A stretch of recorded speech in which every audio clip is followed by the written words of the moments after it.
Hi guys, tonight we're going to explore the rugged world of the Colonial Backwoodsmen, where endless forests stretch beyond the horizon.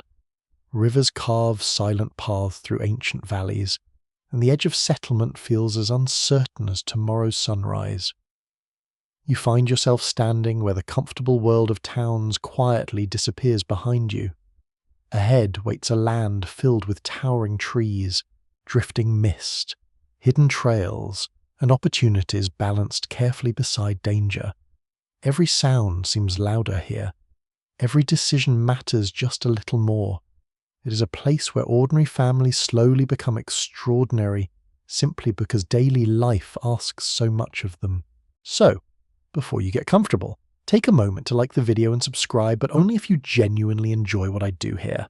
I would also love to know where you are listening from tonight, along with your local time.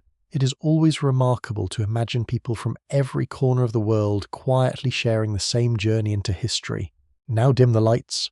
Your breathing settles as you leave behind familiar streets and comfortable certainty. The year is around 1750. You're not arriving in a grand colonial city filled with brick buildings, crowded markets, or polished government halls. Instead, your destination lies beyond them all. Where the frontier begins almost without announcement, the road gradually narrows beneath your feet. Wagon tracks become rough scars across damp earth. Horse hooves sink into soft mud after yesterday's rain. The air smells of wet leaves, fresh pine, and wood smoke drifting from cabins that remain hidden behind thick forests. Nothing feels hurried here. The wilderness sets its own pace. A small clearing eventually appears between enormous oak and chestnut trees. A handful of log cabins stand quietly beneath rising morning mist. Thin streams of smoke curl upward through still air before disappearing into the pale sky. This tiny settlement represents months of relentless labor. Every tree had to be cut. Every log had to be carried. Every roof had to be lifted by many hands. No family could accomplish such work alone. Modern historians studying surviving settlement records often note that cooperation formed the foundation of nearly every successful frontier community. Research discussed through institutions including Harvard University emphasizes that mutual labor was not simply kindness. It was often the difference between survival and failure during the earliest years of settlement. You almost smile. People today schedule neighborhood gatherings weeks in advance. Here, neighbors simply appear when another family begins raising a cabin. The settlement itself remains surprisingly quiet. Children gather water from a nearby spring while older boys split firewood using heavy iron axes. Women stir kettles hanging above outdoor fires. Older men examine fences damaged by winter storms. Nobody appears idle. Even conversation often happens while hands remain busy. The frontier leaves little room for wasted daylight. You notice the clothing first. Linen shirts show careful repairs made countless times with steady hands. Wool coats carry the scent of smoke after many evenings beside fireplaces. Leather boots remain damp from muddy paths that never seem completely dry. Nothing is fashionable. Everything has purpose. Your attention drifts toward the forest standing just beyond the last cabin. It feels almost alive. Tall trunks rise like silent columns supporting an endless green ceiling. Sunlight reaches the ground only in scattered patches. Somewhere deeper inside, a woodpecker taps steadily against ancient bark. Far away, another bird answers. Then silence returns. That silence carries its own weight. The forest offers food, shelter, timber, and clean water. Yet it also hides uncertainty. A traveller may disappear within only a few hundred steps if unfamiliar with local landmarks. Experienced woodsmen rarely rely upon obvious trails. Instead, they notice bent branches, unusual stones, flowing creeks, and the position of sunlight filtering through leaves. The forest becomes a language learned slowly through years of careful observation. Many newcomers never master it. You begin understanding why. Every direction appears almost identical. One hill resembles another. One valley blends into the next.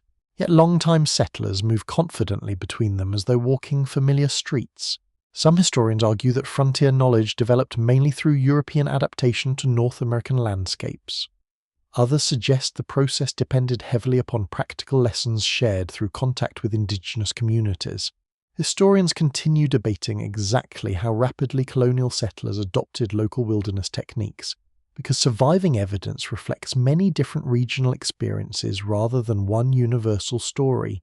Both ideas reveal something important. Knowledge itself becomes valuable currency. The morning gradually grows warmer.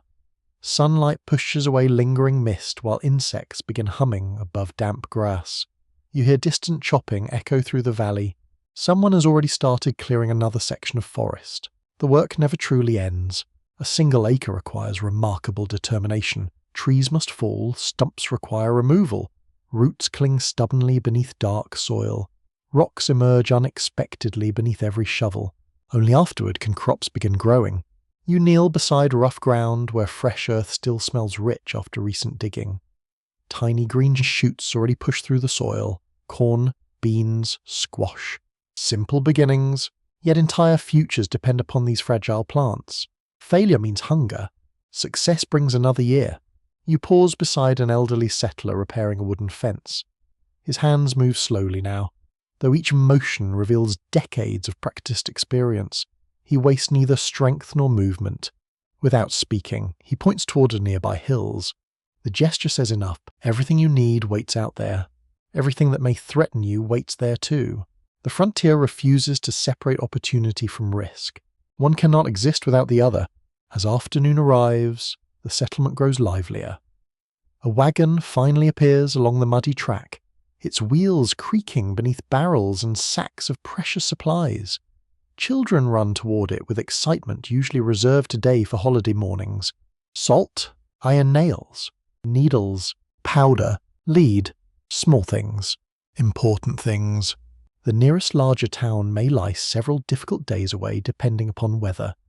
Swollen rivers or damaged roads. Every delivery therefore carries enormous importance. Running out of one essential item creates problems impossible to solve immediately. You quietly realize how easily modern convenience hides the true value of ordinary objects. A handful of nails, a sharp knife, dry cloth, soap. Each becomes almost priceless here. As evening approaches, cooler air settles across the valley. Smoke rises thicker from stone chimneys while supper quietly cooks inside cabins. The smell of roasted venison mixes with fresh bread and simmering vegetables. Simple food, hard-earned. Families gather closely around wooden tables lit by flickering candles. Laughter occasionally escapes through open doors despite exhausting days of labor. People still find reasons to smile. Perhaps that surprises you most. Life remains difficult, yet it is not joyless.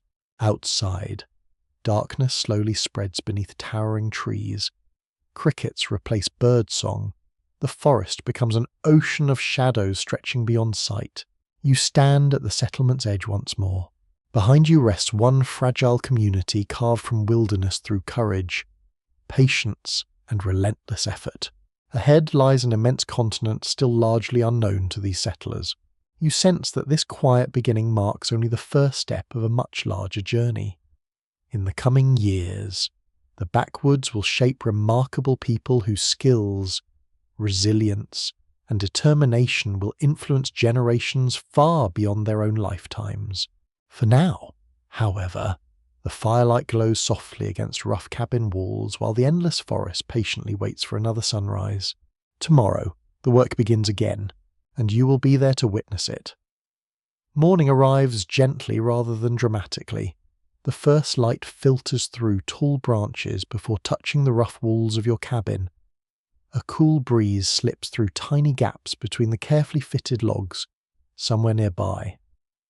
A rooster announces the day with complete confidence, although the forest itself seems entirely unimpressed. The wilderness has witnessed thousands of mornings before this one. One more sunrise changes very little. You step outside while the grass still carries beads of dew. Your boots become damp almost immediately. The scent of fresh pine mixes with lingering wood smoke from last night's fires. A horse quietly exhales beside a hitching post, its warm breath briefly visible in the cool air before disappearing. The settlement slowly awakens. No bell announces the beginning of work, No official schedule hangs upon a wall. Nature provides the timetable. A woman carries 2 wooden buckets toward the spring before breakfast. A young boy follows behind with determined steps that are slightly too long for his legs. An older daughter already gathers kindling beneath nearby trees. Everyone contributes. Even children understand that comfort depends upon shared effort rather than individual convenience. You begin noticing that the forest is no longer merely a backdrop. It is the center of everything. Every cabin exists because trees surrendered their trunks. Every fire burns because branches were collected and stacked weeks earlier. Every fence, wagon wheel, tool handle, and roof beam owes its existence to these endless woods.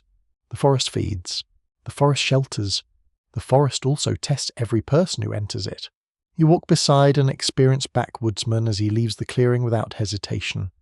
There is no obvious trail beneath his feet. Fallen leaves cover yesterday's footprints. Moss spreads across old stones. Yet he never pauses to question his direction. Instead, he reads the landscape almost like an old friend. He notices where sunlight reaches the ground first. He recognizes unusual bends in familiar trees. He quietly observes the flow of a narrow creek that eventually joins a larger river several miles away. Nothing appears accidental. Everything holds meaning. Your own eyes struggle to distinguish one hillside from another. Every towering oak seems identical. Every patch of forest feels endless. After only a short walk, you quietly wonder whether you could find your way home alone. Probably not. That realization feels surprisingly humbling. Modern historical research discussed by scholars at Yale University has emphasized that frontier survival depended as much upon environmental knowledge as physical strength.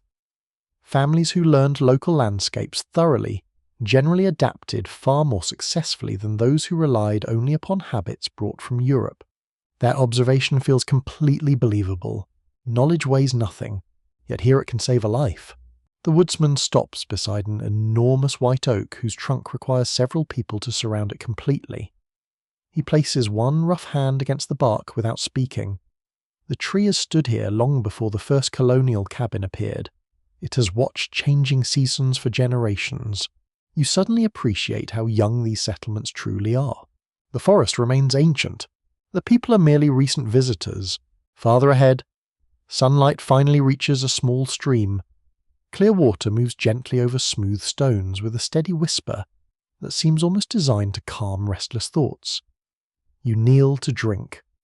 The water tastes cold and astonishingly fresh. Nearby, deer tracks press deeply into soft mud.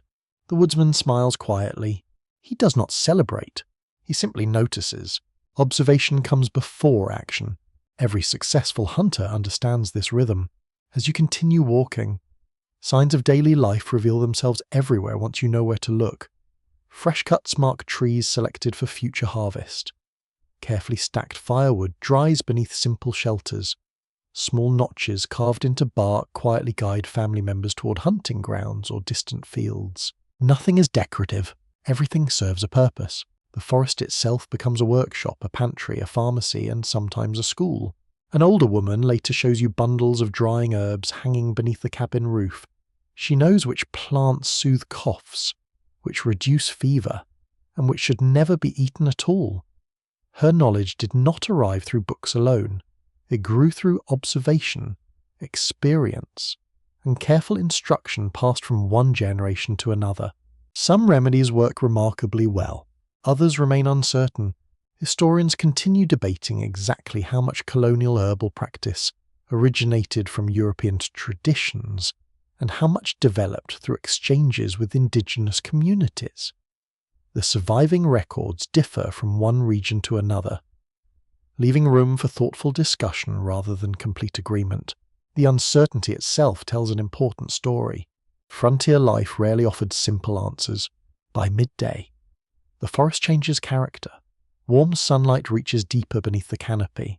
Insects buzz steadily around flowering shrubs. Squirrels leap between branches with astonishing confidence, while distant crows call across the valley. You pause beside a recently cleared field. Only months ago, enormous trees stood here. Now, blackened stumps remain scattered across open ground where crops will soon grow. The work required to create this space feels almost unimaginable. Each trunk had to be cut using hand tools. Heavy logs demanded teams of people and patient animals. Roots resisted every effort to remove them. The land surrendered slowly, very slowly. Sweat accomplished what speed never could. The afternoon passes with ordinary chores that quietly reveal extraordinary resilience. Fences require repair after wandering livestock push against weakened rails. Water barrels need filling again. Firewood must be stacked where rain cannot soak it. Clothing receives careful mending because replacing fabric is far more difficult than repairing it. Nothing is casually discarded. Everything earns another use. As the sun begins lowering behind distant ridges, golden light washes across the clearing. Children laugh while chasing one another between cabins. An elderly man patiently sharpens an axe with slow, practiced movements. Sparks briefly appear against cool steel before fading into evening air. The simple rhythm feels peaceful. Not easy, peaceful. You notice something else as darkness approaches. No one speaks about conquering the wilderness. Instead, they speak about understanding it. Respect appears stronger than confidence. The forest cannot truly be defeated. It can only be learned, little by little, season after season. Those who forget this lesson often pay dearly for their certainty. Night settles once again across the settlement. The smell of wood smoke returns, richer than before. Candles glow behind small windows, somewhere beyond the last cabin. An owl calls into the darkness, and another answers from deeper within the trees. The sounds no longer seem threatening. They feel familiar, without realizing it. You have already begun seeing the forest through different eyes. It is no longer an endless wall of uncertainty. It has become a living companion, demanding respect while quietly offering everything needed to survive. Tomorrow, its lessons will continue, and so will yours. The morning begins with the steady rhythm of iron striking wood. Each blow echoes across the clearing before fading into the surrounding forest. The sound is neither hurried nor dramatic. It simply announces another day of purposeful labour. You quickly discover that today is no ordinary workday. A new family has arrived, and before another sunset they hope to stand beneath the roof of their first frontier cabin. That hope depends upon everyone else. You walk toward the edge of the clearing where freshly cut logs lie stacked in careful rows. Their sweet scent fills the cool morning air. Tiny curls of pale wood remain scattered across the ground, where broad axes shaped each trunk only yesterday. Fresh sap glistens in the sunlight before slowly hardening. Several men examine the logs with quiet concentration. They measure each piece by eye rather than by complicated instruments. Years of experience have trained them to recognize straight grain, solid timber, and hidden weaknesses. No one wastes good wood. Every log matters. Nearby, women organize baskets of food, jugs of fresh water, and simple supplies for the long day ahead. Children gather fallen branches, fetch tools, and eagerly carry smaller pieces of timber. Even the youngest members of the settlement find ways to help. Nobody asks whether they should contribute. Participation is simply expected. You notice that there are no hired construction crews, no professional contractors, no machines waiting nearby, only neighbours, modern historians studying colonial settlement patterns, including research discussed through Princeton University, have emphasized that cooperative labour formed one of the strongest foundations of frontier expansion. Cabin raising was more than construction. It strengthened trust, reinforced social bonds, and created obligations that would later be returned when another family needed assistance. The idea feels beautifully practical. Today you help another family. Tomorrow they help you. The work begins with careful preparation rather than speed. Each log has already been trimmed and shaped. Deep notches have been cut into both ends so that every timber locks securely upon the next. The craftsmanship appears surprisingly precise despite the simple tools. A careless notch creates unstable walls. A careful notch protects generations. One experienced builder quietly checks every corner before allowing the first log to be placed. He speaks little, yet everyone watches him closely. Respect here grows from skill rather than loud voices. The first log settles onto its foundation stones. Then another. Then another. The walls slowly begin climbing toward the morning sky. Several men lift each timber together using wooden poles and practice coordination. There are no shouted commands. Small gestures guide nearly every movement. Each person understands where to stand and when to push. The rhythm becomes almost graceful. Heavy labour often looks awkward. This does not. Your own shoulders begin aching simply from watching the effort required. The logs feel astonishingly heavy even before they leave the ground. You imagine lifting dozens of them before midday. The thought alone is exhausting. Sweat soon darkens linen shirts despite the cool breeze drifting through the clearing. Damp wool carries the familiar smell of hard work. Rough hands tighten around timber, worn smooth by repeated lifting. A few people pause briefly to wipe their brows before returning immediately to the task. Rest comes in small moments. Work quickly returns. As the walls rise higher, ladders become necessary. Men carefully climb while balancing thick logs across their shoulders. One misplaced step could bring painful injury, yet confidence grows from repetition rather than recklessness. You hear quiet laughter. Someone has slipped slightly into soft mud. His boots survive, his dignity perhaps less so. Even frontier life leaves room for gentle humour. By late morning, the outline of the cabin has become unmistakable. Sunlight now passes through the open doorway where a family will someday welcome guests, celebrate births, mourn losses, and quietly share thousands of ordinary evenings. At the moment, however, it remains only timber and open sky. A home arrives gradually, not all at once. Nearby, the future owner watches with visible gratitude. His wife gently rocks a small child beneath the shade of a large oak, while occasionally helping prepare food for the workers. Their possessions remain stacked beneath a canvas covering. Everything they own could fit into a single wagon. Yet hope requires surprisingly little space. The smell of fresh bread soon drifts across the clearing. Large kettles simmer above open fires while roasted meat slowly cooks over glowing coals. Work pauses naturally when the meal is ready. No whistle announces the break. Hunger does. Everyone gathers together beneath scattered trees where patches of cool shade provide welcome relief. Wooden bowls pass from hand to hand. Thick slices of bread disappear quickly after hours of lifting heavy timber.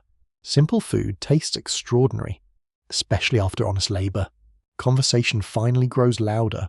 Stories replace silence. One older settler recalls building his own cabin nearly 20 years earlier.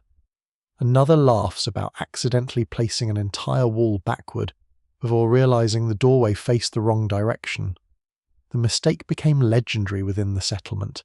You suspect he still hears about it. Frontier memory can be remarkably long.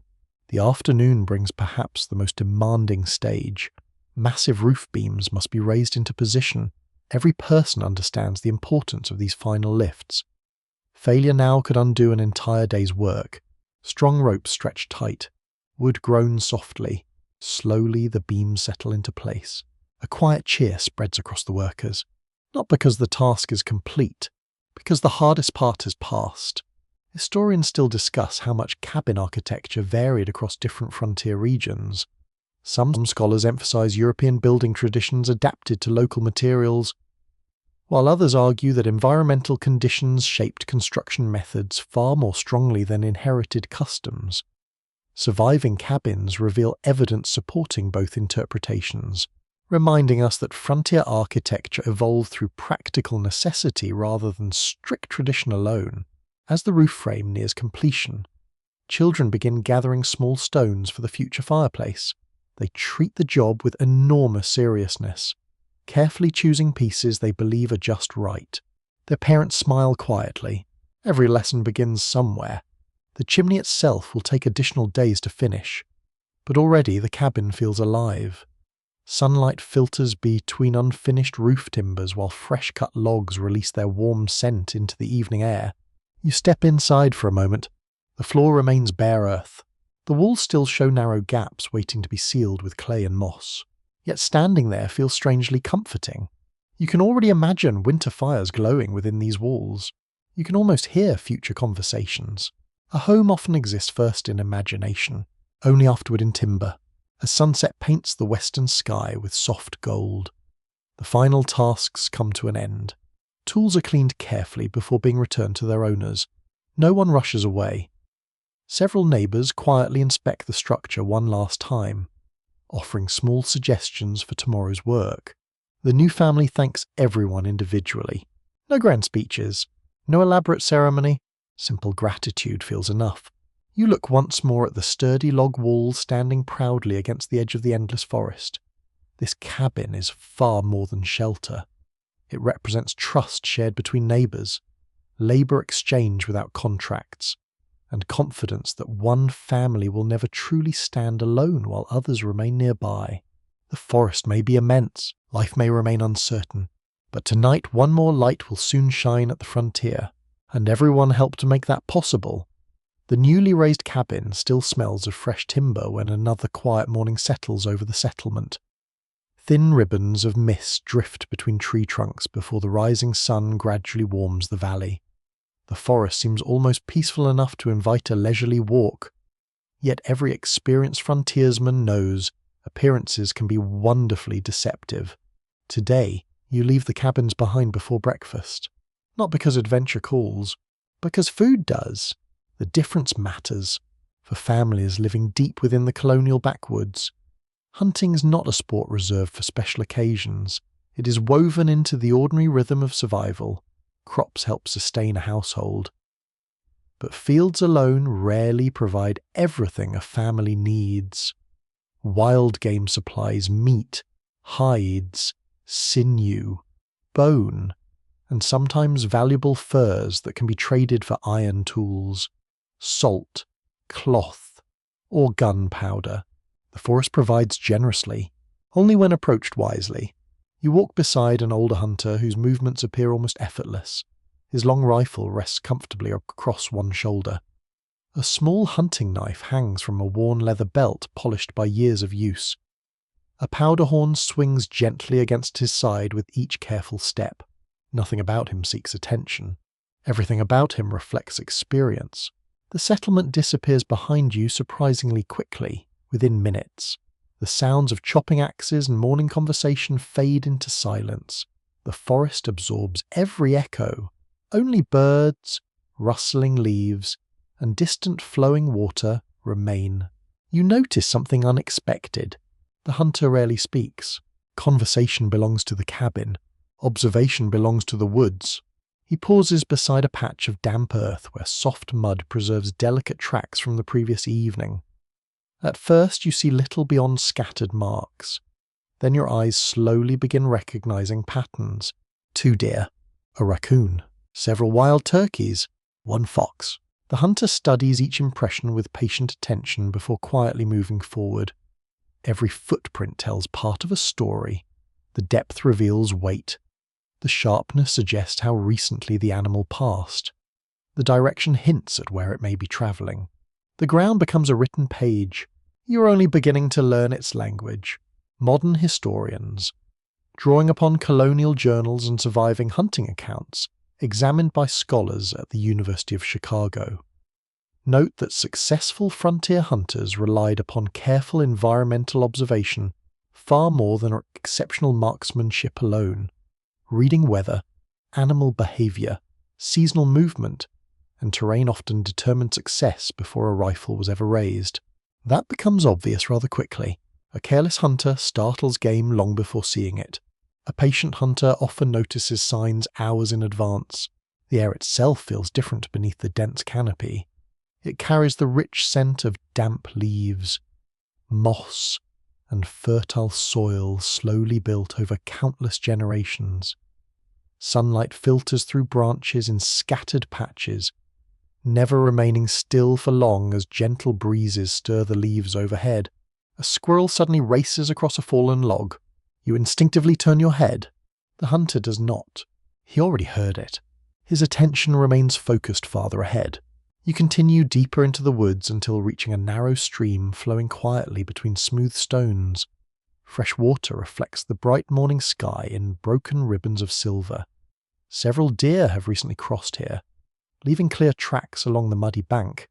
The hunter kneels, not to drink, to listen. For several long moments, nothing happens. You almost wonder whether the forest itself has stopped breathing. Then, from somewhere beyond a stand of young maples, comes the faint crack of a twig beneath cautious hoofs. Barely audible, completely unmistakable. The hunter slowly lowers himself behind a broad oak without sudden movement. You follow, trying not to disturb even the smallest branch beneath your boots. Patience fills the silence. Several minutes pass, perhaps longer. Time feels strangely different in the forest. Finally, a white-tailed deer steps into a small clearing. Its ears turn constantly, gathering sounds invisible to human senses. The animal pauses to feed without realizing it is being carefully observed.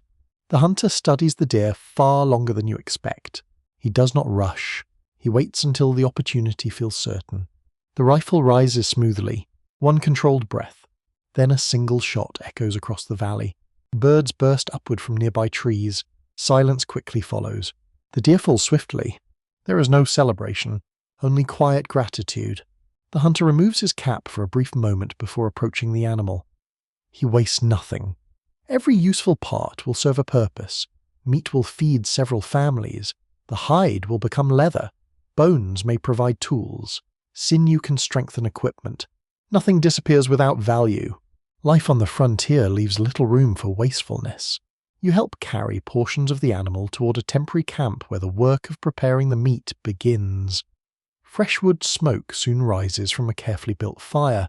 The smell mingles with cool forest air, while strips of venison are arranged for drying and preservation. The work requires steady hands, not hurried ones. Food gathered today must remain useful weeks from now. Salt is precious. Careful preparation matters even more. As the afternoon unfolds, the hunter shares small pieces of practical wisdom gathered across decades. He explains why deer move differently before storms. He points towards scratches left by black bears searching for insects beneath old bark. He identifies berry bushes safe for gathering, and others best left untouched. Each lesson feels ordinary. Together, they become extraordinary. You realize that frontier knowledge is rarely taught inside formal classrooms. It passes quietly from one generation to the next through observation, repetition, mistakes, and patient correction. Sometimes through failure. Failure teaches quickly. Historians still debate the degree to which colonial hunting methods reflected inherited European traditions or evolved primarily through adaptation to North American conditions. Surviving journals reveal influences from both directions, while regional differences suggest that no single explanation fully captures the remarkable diversity of frontier experience. The discussion itself feels fitting. The frontier constantly reshapes those who enter it. By late afternoon, clouds gather gently above distant hills. A cool breeze moves through the forest, carrying the pleasant smell of approaching rain. The hunter glances upward only once before adjusting the pace of your return journey. He trusts the sky. Experience has earned that trust. The settlement finally comes into view just as the first light drops of rain begin tapping softly against broad leaves. Smoke rises once again from familiar chimneys. Children pause their games to help unload the carefully wrapped meat. Smiles quietly spread across several tired faces. Tonight's supper is secure. That simple fact eases many hidden worries. Inside the cabin, strips of venison hang near the fireplace where warmth and smoke will help preserve them. The rich aroma fills the room while fresh bread bakes beside glowing coals. Wet leather boots rest near the hearth, slowly drying after the long walk home. Outside, steady rain settles over the valley. Inside, warmth surrounds you. The contrast feels deeply comforting. You understand now that hunting is never merely about pursuing animals through beautiful forests. It is about responsibility carried one careful step at a time. Every successful hunt strengthens not only the hunter, but the entire community waiting beyond the trees.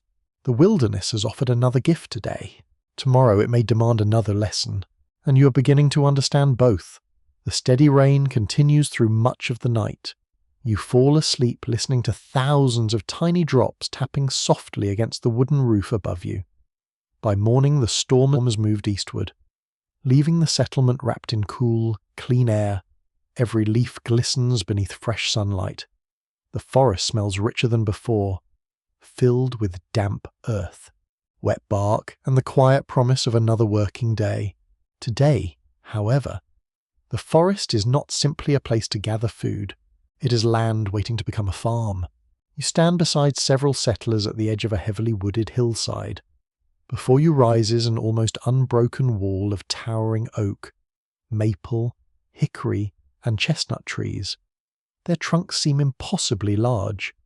Thick branches weave together high overhead, allowing only scattered beams of sunlight to reach the forest floor. Looking at it now, you struggle to imagine fields growing here. The settlers do not. They have already learned to picture tomorrow hidden inside today's wilderness. One man quietly rests both hands upon the handle of his broad axe. The polished steel catches the morning light before disappearing into shadow as he approaches the first tree. He studies its lean, its surrounding branches, and the direction it should safely fall. Nothing begins carelessly. Every decision matters.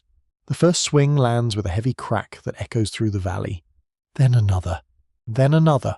Soon the entire hillside answers with the familiar rhythm of iron striking wood. Different axes produce slightly different sounds. Some strike deeper. Others glance lightly before finding their perfect angle. Together they create a slow, steady music that seems to belong entirely to the frontier. The work demands patience. No tree surrenders quickly. You quickly discover that clearing farmland has little resemblance to the dramatic scenes often imagined in modern stories. There are no vast machines pushing forests aside within hours. Every trunk must be cut by human strength. Every branch must be removed by hand. Every stump presents another challenge after the tree itself has fallen. Progress is measured in feet, sometimes in inches. Modern historians examining colonial settlement records, including research discussed by scholars at Columbia University, have emphasized that land clearing consumed far more labor than many later accounts suggested. For many frontier families, preparing productive farmland required years of determined effort before harvest became dependable. Standing here, that conclusion feels entirely reasonable. The forest has grown for centuries. It does not disappear in a season. A tremendous crack suddenly interrupts your thoughts. The first giant tree begins to lean. Everyone steps back without panic. Experience has taught them exactly how far to move. The enormous trunk gathers momentum before crashing into neighboring branches with thunderous force. Leaves shake violently across the hillside, smaller trees bend beneath the impact. Birds explode upward into the bright morning sky. Then silence returns, only slowly. The fallen giant now lies across the earth like a bridge connecting one generation of forest to another. Its rings, hidden beneath fresh wood, quietly record decades of changing seasons that no one living has fully witnessed. You place one hand upon the newly exposed trunk.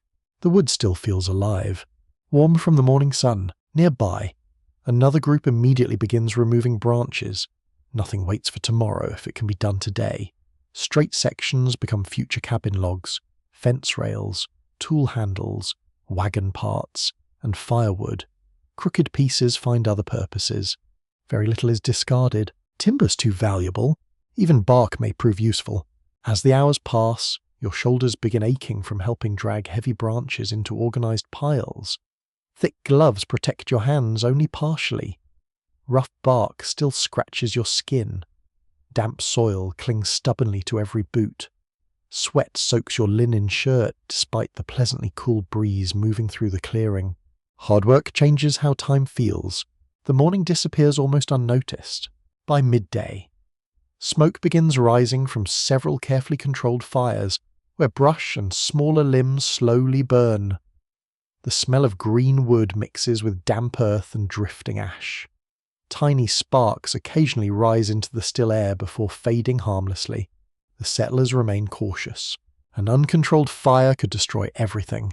Buckets of water stand nearby. Freshly cleared ground forms protective barriers. The frontier respects fire. It never underestimates it. You pause for a simple meal beneath the shade of one remaining tree that will be cut another day. Bread, smoked venison, cheese, and cool spring water satisfy every appetite after hours of relentless labor. No one complains about the menu. Hunger is an excellent cook. Conversation turns toward future harvests. One family hopes to plant corn before the next full season. Another plants beans beside newly built fences. Someone speaks quietly about apple trees that may someday provide fruit for grandchildren not yet born. That thought lingers in your mind. Much of today's labour serves people who will never meet those swinging the axes. The frontier teaches remarkable patience. Afternoon work begins with the challenge everyone secretly dreads. The stumps. Cutting down a tree is difficult. Removing what remains below ground often proves even harder. Massive roots grip the earth with astonishing determination. Men dig around them using iron mattocks and sturdy shovels. Others pry loose, heavy rocks hidden beneath the soil. Sometimes controlled fires help weaken stubborn roots before they can finally be pulled free. Some stumps require days, others require weeks. The land refuses to hurry. You notice that no one speaks of conquering nature. Instead, they speak of working with it whenever possible. Large stones uncovered during digging become foundations for chimneys. Rich ashes from burned brush later nourish exhausted soil. Fallen logs protect young crops from wandering animals before eventually returning to the earth themselves. Waste becomes opportunity, little by little.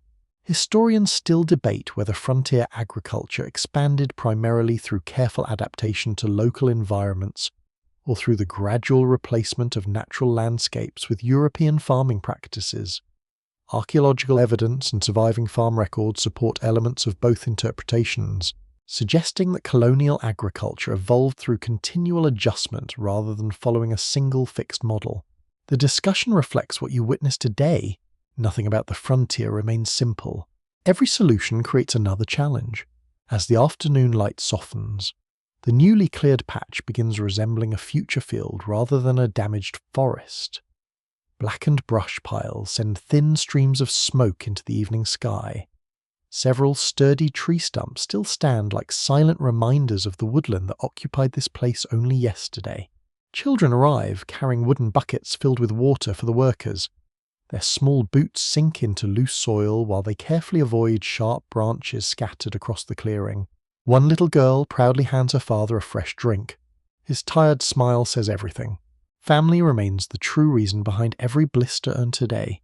The walk home feels slower than usual. Your muscles complain with each step, and your hands carry the pleasant soreness that follows meaningful labour. The settlement welcomes you once more with familiar chimney smoke, barking dogs, and warm firelight glowing through tiny cabin windows. Inside, supper waits. The smell of thick vegetable stew fills the room while fresh cornbread cools upon a rough wooden table. Boots are removed beside the hearth.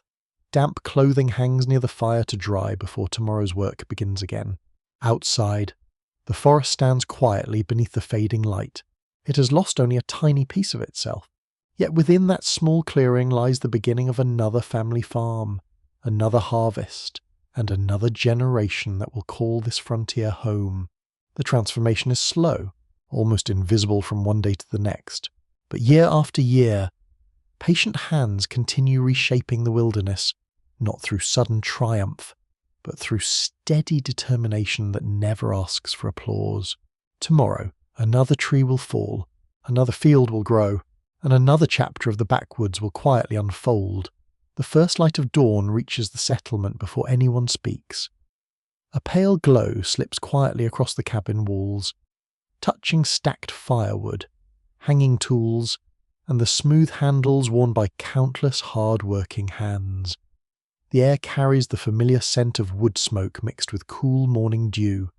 Somewhere beyond the clearing, a crow calls once before disappearing into the vast silence of the forest. Your eyes drift toward the tools resting outside the cabins. Yesterday they helped create farmland. Tomorrow, they may build another home. Every frontier family depends upon them. You walk toward a sturdy workbench standing beneath a simple wooden shelter. There, an older frontiersman carefully inspects the edge of his axe. He runs one thumb gently across the sharpened blade without touching the cutting edge itself. Years of experience have taught him exactly how to judge its condition. A dull axe wastes strength. A sharp one saves it. He places the blade against a whetstone and begins slow, even strokes. Steel whispers softly across stone. Tiny sparks occasionally appear before vanishing into the cool morning air. Nothing about the process feels rushed. Good tools deserve patience. Poor maintenance creates unnecessary hardship. You begin to understand that on the frontier. Tools are not simply possessions. They are trusted companions. Many families own surprisingly few iron implements because forged metal remains expensive and difficult to replace. Every damaged blade means precious hours spent repairing rather than working. Every broken handle demands fresh timber and careful craftsmanship. Nothing is taken for granted, especially iron. Modern historians studying colonial trade records, including research highlighted by scholars at Stanford University, have observed that iron tools ranked among the most valuable household possessions in frontier settlements. Imported metal remained costly, encouraging families to repair, reuse, and preserve equipment whenever possible rather than replacing it. Looking around the workbench, the conclusion feels obvious. Every axe bears signs of repeated sharpening. Every knife has been repaired. Every hammer carries years of careful use. The axe receives much of the attention, and for good reason. Few objects shape frontier life more completely. It fells towering trees, splits firewood, shapes cabin logs, cuts fence rails, and prepares timber for nearly every important project. One tool, countless purposes. The frontiersman hands you a lighter axe and invites you to split several pieces of seasoned oak. The first swing lands awkwardly. The log remains untouched except for a shallow mark. He smiles politely. The wood is not impressed. Your second attempt improves only slightly. The third finally strikes near the center. The log separates with a satisfying crack, revealing pale grain beneath its weathered surface. You immediately understand why experience matters. Strength helps. Technique helps more. Nearby, another craftsman sits quietly carving a replacement handle from straight-grained hickory. His knife moves with remarkable precision, shaving away thin curls of fragrant wood that drift gently to the ground. Fresh hickory smells faintly sweet. The workshop fills with its pleasant scent. He pauses often, fitting the handle carefully against the waiting axe head. Even the smallest gap could weaken the finished tool. Patience again proves more valuable than speed. Across the clearing, several boys watch with wide eyes. One of them eagerly imitates the carving motion using a harmless wooden stick. His father quietly corrects the angle of his hands before returning to work. Lessons begin early here. Responsibility arrives even earlier. You continue walking until another familiar object catches your attention.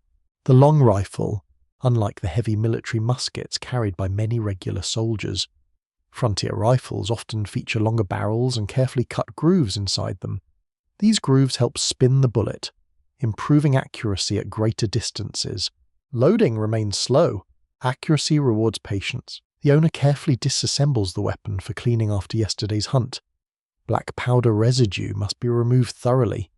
Moisture left inside the barrel could eventually cause rust, and rust invites failure at the worst possible moment. He cleans every part, without exception. The rifle represents food, protection, and confidence, never carelessness. Historical research discussed through collections examined by the University of Pennsylvania has shown that many frontier households regarded firearms primarily as practical tools rather than symbols of status. Daily survival often depended far more upon dependable maintenance than dramatic use. That distinction feels important. Stories often celebrate the shot. Reality celebrates preparation. Beside the rifle hangs a well-worn powder horn, polished smooth through years of handling. Each family guards its gunpowder carefully. Moisture can ruin it. Waste becomes expensive. You lift the horn gently. It feels surprisingly light.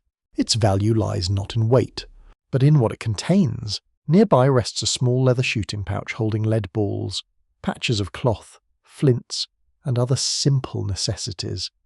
Every item occupies its proper place. Searching for supplies during an emergency wastes valuable moments. Organization becomes another survival skill, not merely neatness. The workbench extends farther beneath the shelter, revealing tools that receive far less attention in popular stories but remain equally essential. Wooden augers drill clean holes through thick beams, chisels shape door frames, handsaws cut carefully measured boards. Draw knives smooth rough timber into useful forms. Each tool performs one task remarkably well. Together, they build a community.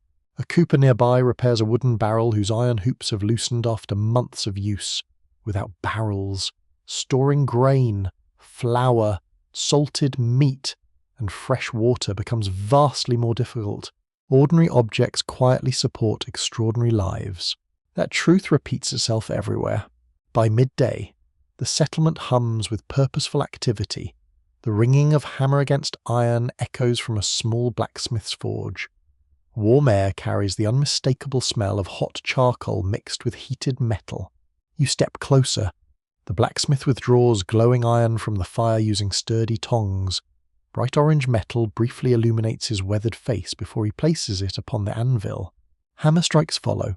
Slow, measured, powerful. Each blow reshapes the iron little by little. Sparks scatter across the packed earth floor before fading almost instantly. The rhythm feels almost musical. Few people possess the knowledge required for this demanding craft. A capable blacksmith becomes one of the most respected members of any frontier settlement, because nearly every family eventually depends upon repaired hinges, sharpened blades, sturdy nails, or newly forged hardware. Without ironwork, progress slows. Without skilled hands, iron remains only metal. Historians continue debating how self-sufficient frontier settlements truly became during the middle 18th century. Some scholars emphasize growing local craftsmanship, while others argue that imported manufactured goods remained indispensable despite increasing local production. Surviving inventories reveal considerable regional variation, leaving room for thoughtful disagreement. The evidence reflects what you now observe. The frontier values independence, yet complete isolation remains impossible. As afternoon fades into evening, tools gradually return to their familiar places. Axes lean safely beneath shelter. Knives receive fresh oil before being stored. Rifles rest clean and ready above cabin fireplaces. Leather belts are inspected for worn stitching. Broken handles wait beside tomorrow's carving bench. Nothing is abandoned carelessly. Everything is prepared for another day. You notice your own hands. Small blisters have begun forming after only a few days of honest labour. The experienced frontiersmen barely seem to notice such discomfort anymore. Years have transformed tender skin into strong calluses. The frontier quietly reshapes people, one day at a time, as darkness settles gently across the settlement. Firelight flickers through cabin windows once again. Beyond the last fence, the forest waits patiently beneath countless stars. Tomorrow, these same simple tools will once again cut timber, repair wagons, prepare meals, mend fences, and strengthen homes.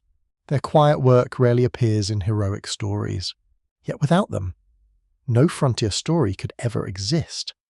The evening fire burns low before finally surrendering to glowing embers.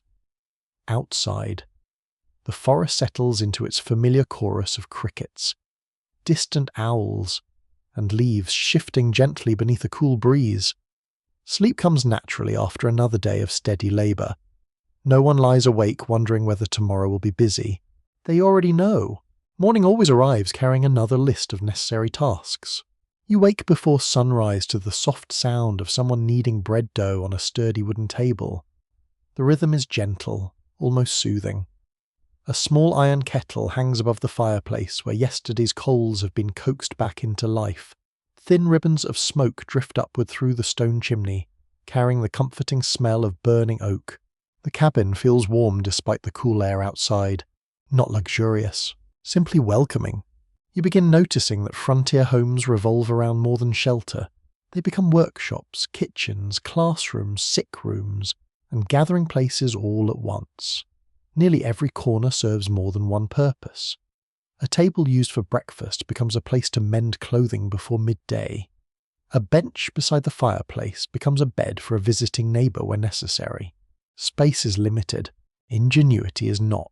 A mother quietly prepares breakfast while keeping one eye on a toddler exploring every interesting object within reach. Two older children fold blankets and carry water from the spring before eating. Their movements appear almost automatic. These responsibilities have become ordinary parts of childhood. No one announces chores. Everyone simply begins.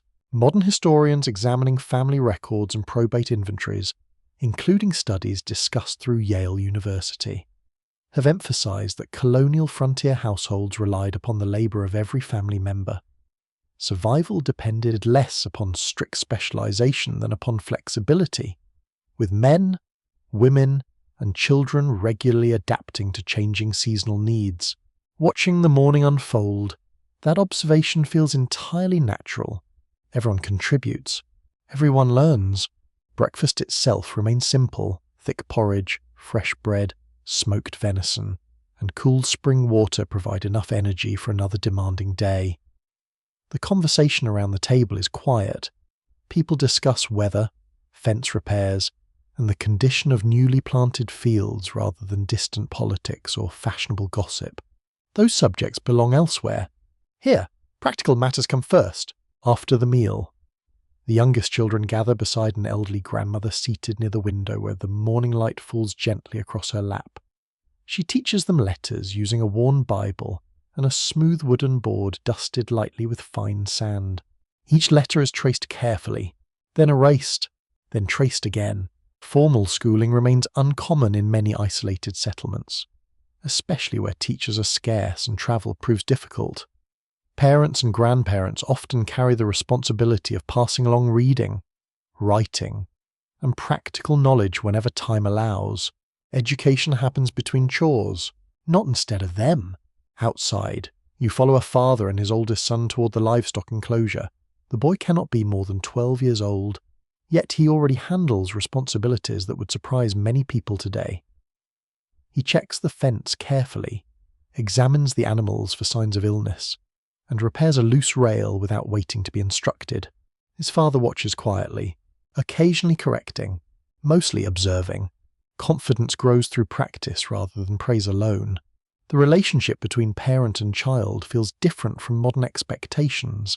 Affection certainly exists, yet it often appears through shared labor instead of frequent words. A father teaching his son to sharpen an axe, a mother patiently showing her daughter how to preserve vegetables for winter, a grandmother explaining which herbs ease a fever. Love often wears working clothes. You smile softly at the thought. Nearby, several young children invent games using little more than smooth stones, sticks, and endless imagination. One carefully balances along a fallen log, pretending it's a narrow bridge across a roaring river. Another proudly constructs a tiny cabin from twigs beside the path. Their laughter carries through the clearing. Briefly, then chores call once more. Childhood exists here. It simply shares space with responsibility.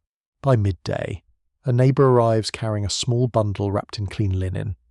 Inside rests an infant only a few weeks old. The mother looks tired, though her smile remains warm as several women gather to admire the newest member of the settlement. Birth brings joy. It also brings concern. Medical care on the frontier remains limited. Experienced midwives possess valuable practical knowledge gained through years of assisting families. Herbal remedies, careful observation, and experience often provide the only available support. Some births proceed safely, others do not. Every healthy child therefore becomes another quiet blessing. Research discussed through historians at the University of North Carolina has noted that family size on the colonial frontier often reflected both economic necessity and the harsh realities of survival.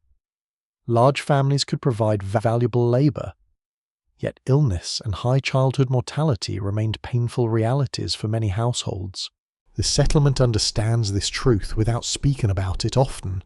Life feels precious, because experience has taught that lesson repeatedly.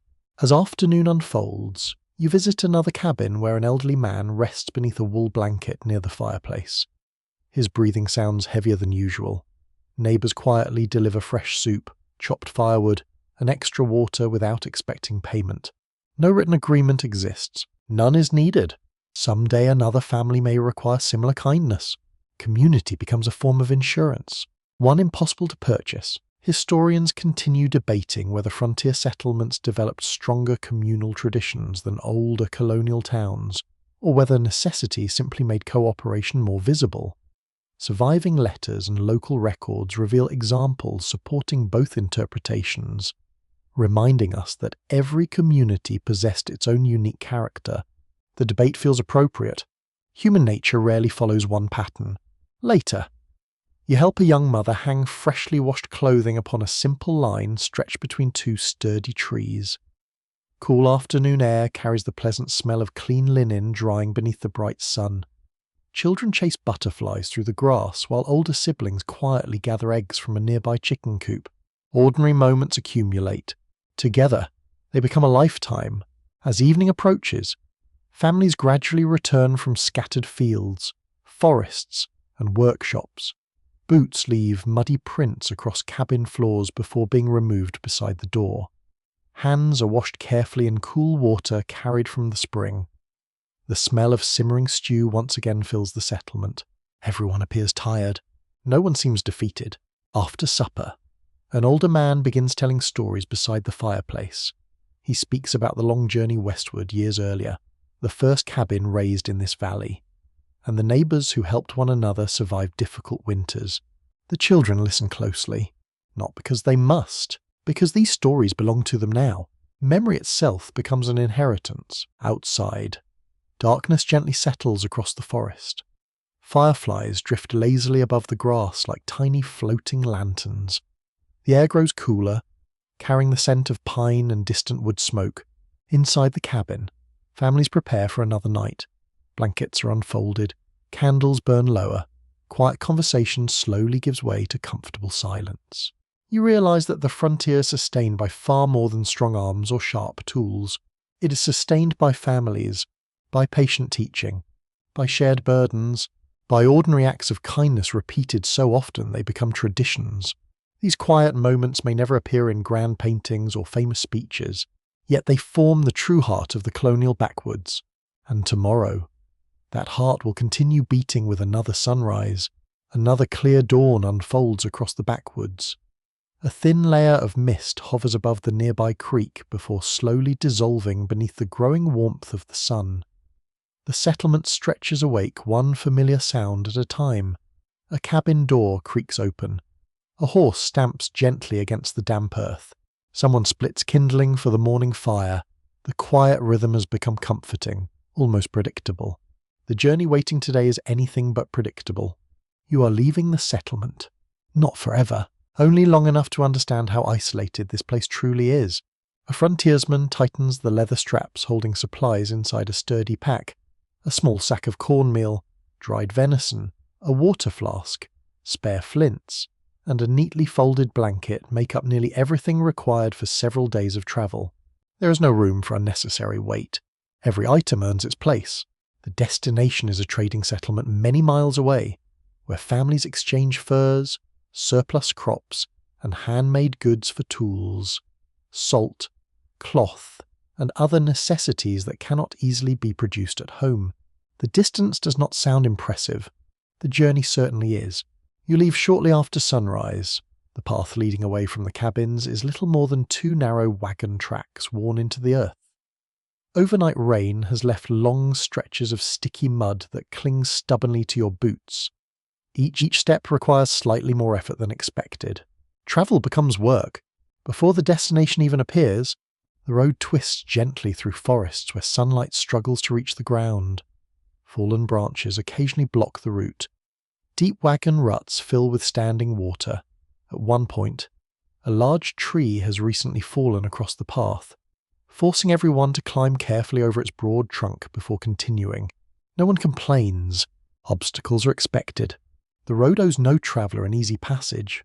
Modern historians studying 18th century transportation, including research discussed through the University of Virginia, have emphasized that many colonial frontier roads remained little more than improved paths. Seasonal weather often transformed already difficult routes into exhausting obstacles that slowed communication, commerce, and migration. Walking here, the description feels remarkably restrained.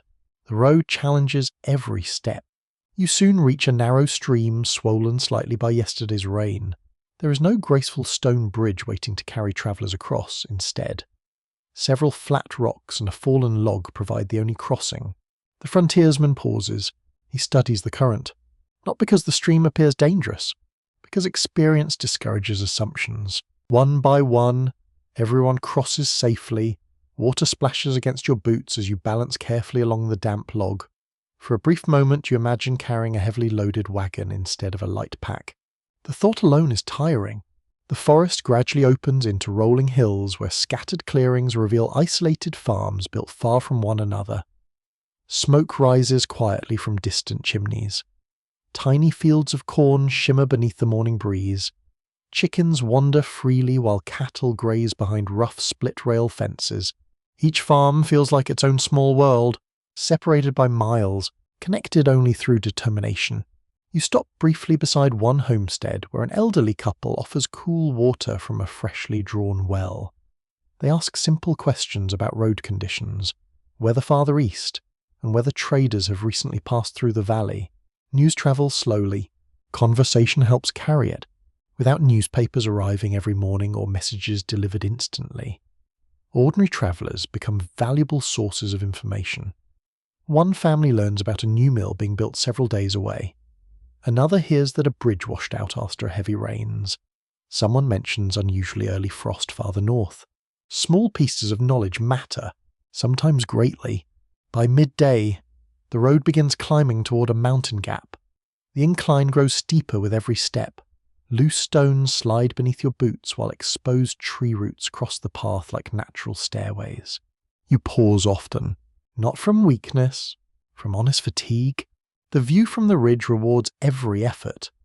Endless forests stretch toward distant blue hills that seem to fade gently into the horizon. Rivers shine brightly where sunlight catches their winding courses. Tiny columns of chimney smoke reveal scattered settlements almost hidden among the trees. The frontier suddenly feels immense, and wonderfully quiet. A cool breeze carries the scent of pine mixed with distant wood smoke. You take a long breath. The air feels astonishingly clean. Only the sound of wind moving through branches interrupts the silence. For several peaceful moments, no one speaks. Words seem unnecessary. The descent proves no easier than the climb. Mud becomes slippery beneath shaded trees.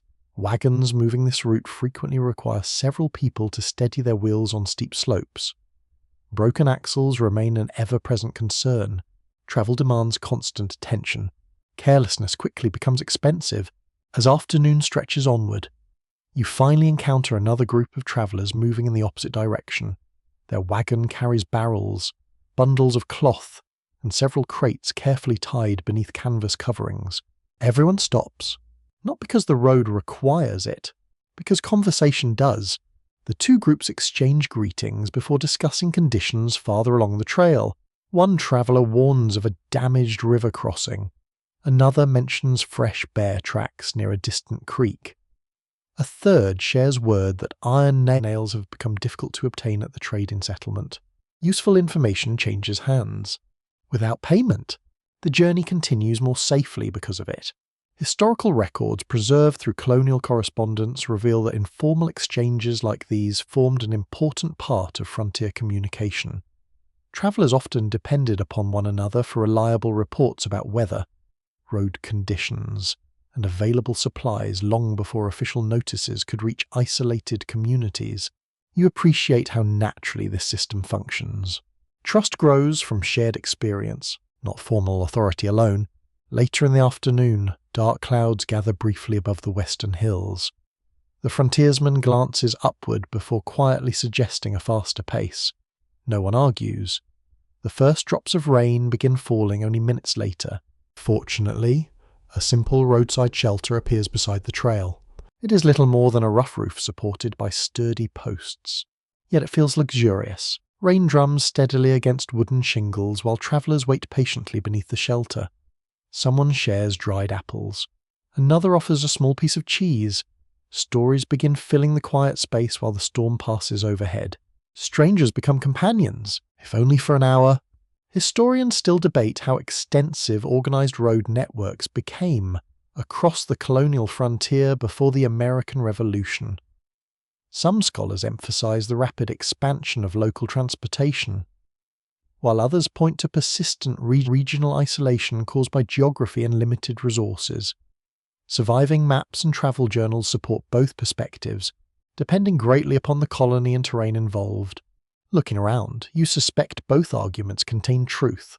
Some roads improve, others remain little changed for years. When the rain finally ends, the world smells wonderfully fresh. Wet leaves glisten beneath returning sunlight. Tiny droplets cling to spider webs stretched between low branches. Birds cautiously resume their songs as though testing whether the storm has truly departed. The trading settlement eventually comes into view just before sunset. Several sturdy buildings stand beside the road where wagons gather. Horses rest, and weary travellers prepare for the evening. The destination feels welcoming, not because it is grand, because it represents connection. You realise that every muddy road, steep mountain path, narrow bridge, and winding river serves a greater purpose. These difficult routes bind scattered families into communities, carry news across vast distances, and remind isolated settlers that they are never completely alone. Tomorrow, those same roads will carry new travellers, new stories, and new hopes across the endless frontier. The trading settlement stirs long before the sun climbs above the surrounding hills. Horses shift quietly in their hitching places while wagon wheels creak as travellers begin preparing for another day's business. Smoke rises from several chimneys, carrying the comforting smell of fresh bread, hot porridge, and burning hardwood into the crisp morning air. After days spent among scattered cabins and lonely trails, the settlement feels almost lively. Not crowded, simply connected. You step onto the packed earth of the central square where merchants are already arranging their goods beneath simple wooden awnings. There are no elegant stone buildings or grand market halls. Everything here has grown gradually from necessity rather than careful planning. A blacksmith unloads bundles of iron bars. A cooper rolls sturdy barrels into place. A cloth merchant carefully shakes dust from folded bolts of linen and wool. Every object has travelled a long way. Every object carries value. The people arriving this morning come from many different directions. Some have walked for several days through dense forests. Others guide heavily loaded wagons over mountain roads. A few arrive by river, where flatboats and canoes quietly tie up along a rough landing beside the water. Their clothing reveals familiar signs of frontier life. Mud-stained boots, sun-faded hats, hands marked by honest labour. Nobody appears concerned by appearances. Practicality speaks louder than fashion. You follow a frontiersman carrying neatly bundled beaver, deer, and fox pelts. The soft furs have been carefully cleaned, stretched, and dried over many weeks. He treats them with remarkable care because these bundles represent months of patient hunting. One careless mistake could reduce their worth. Attention protects opportunity. Modern historians examining colonial commercial records, including research discussed through the University of Pennsylvania, have emphasized that the fur trade remained an important part of many frontier economies during the middle of the 18th century. For numerous backwoods families, carefully prepared pelts supplemented farming and helped obtain essential manufactured goods that could not easily be produced at home.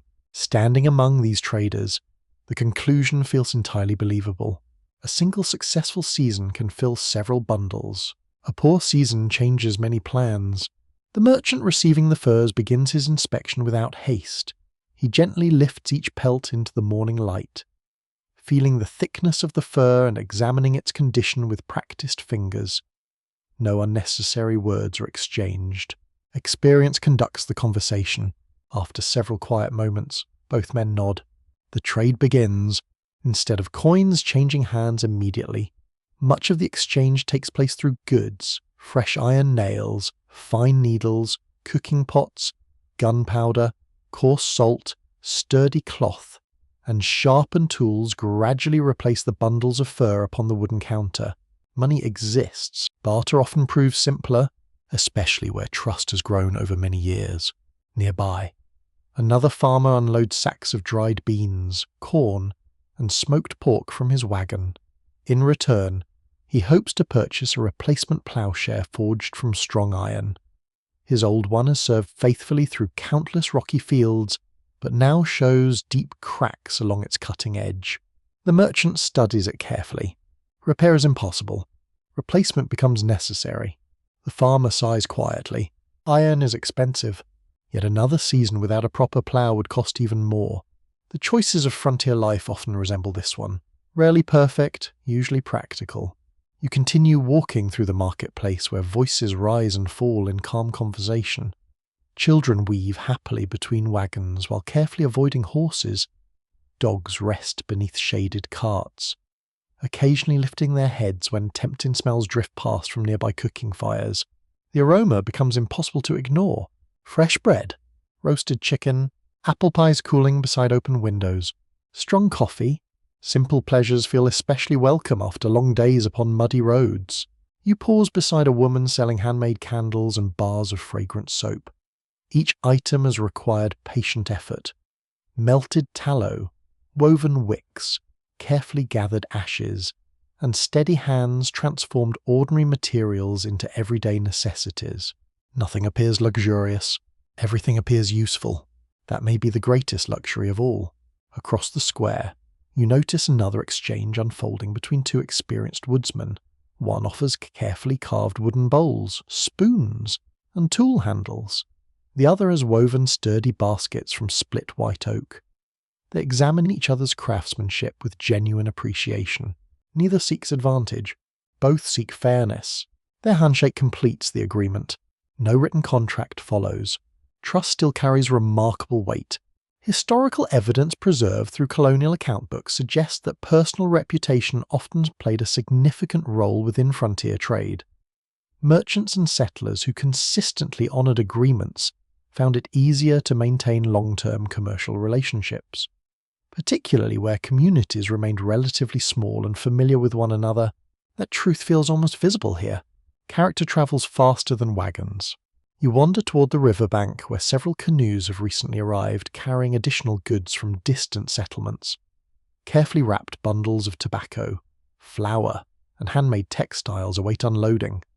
Strong backs quickly begin carrying them toward nearby storage buildings before unexpected rain can threaten valuable cargo. The river itself never rests.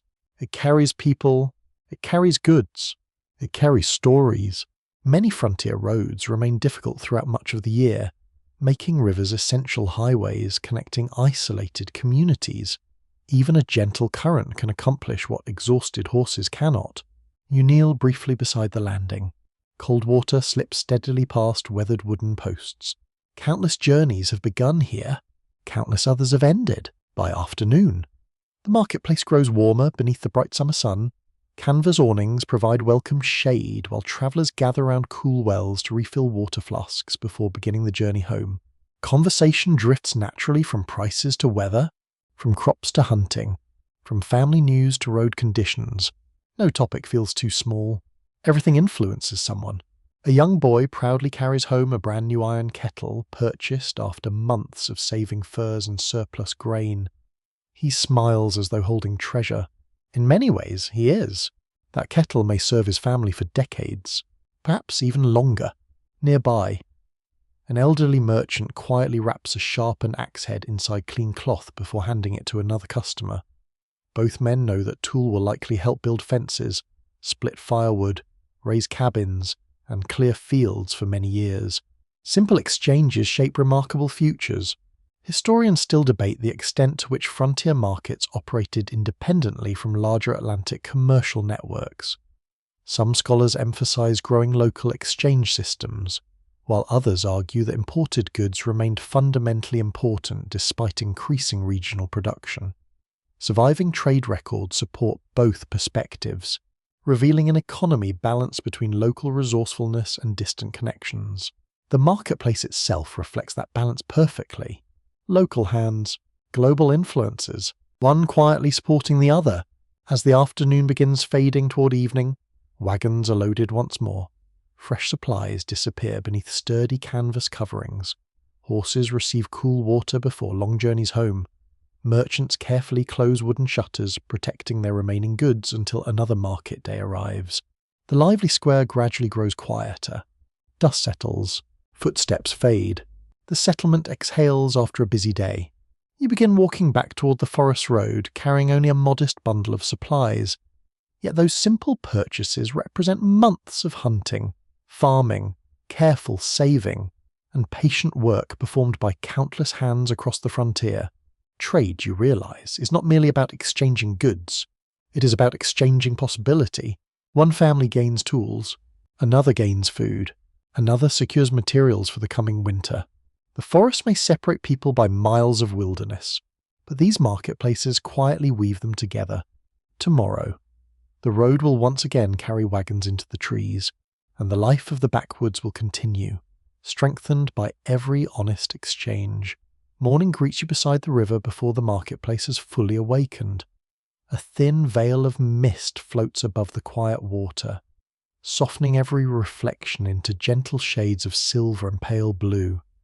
Canoes rest silently against the muddy bank, rocking almost imperceptibly with the current. The air smells of damp reeds, fresh earth, and the faint smoke of breakfast fires beginning to burn. Today, your journey follows the river upstream, not toward another trading post, toward people who have known this landscape for countless generations. The frontiersman travelling beside you checks the strap securing his modest pack. He carries no unnecessary burden. A blanket, food, a small cooking pot, and carefully chosen trade goods occupy most of the available space. Preparation reflects respect. The journey deserves both. The narrow trail follows the river through towering forests where sunlight dances across moving water. Bright kingfishers flash between overhanging branches. Turtles quietly warm themselves upon fallen logs before slipping beneath the surface as your footsteps approach. The wilderness feels peaceful. It also feels deeply inhabited. Not every sign of life announces itself loudly. A broken twig, fresh footprints beside the water, a carefully cut sapling. Someone has passed this way recently. The frontiersman notices each detail without surprise. You are beginning to notice them as well. The trail eventually widens near a broad meadow where several cultivated fields stretch toward the forest edge. Corn grows in neat rows beside beans climbing naturally around sturdy stalks. Squash spreads across the ground beneath them. The fields appear carefully tended. They are. A nearby indigenous village comes gradually into view. Homes stand thoughtfully arranged rather than scattered without purpose. Children laugh while playing beside the open spaces between dwellings. Women work steadily preparing food and weaving useful items from natural materials. Several older men repair fishing equipment beneath the shade of tall trees. Life unfolds with calm confidence. Not hurried, not unfamiliar with hard work. You quietly realize something important. These communities are not recent arrivals. They possess generations of experience living within this landscape. Modern historical scholarship, including research discussed by historians at the University of California, has emphasized that indigenous peoples throughout eastern North America maintained sophisticated agricultural systems, trade networks, and environmental knowledge long before European settlement expanded into the interior. Standing here, that reality feels unmistakable. The land already holds history. Long before colonial cabins appeared, the frontiersman approaches respectfully. Greetings are exchanged with measured warmth. Faces show recognition rather than surprise. These people have traded before. Familiarity has grown slowly through repeated meetings across many seasons.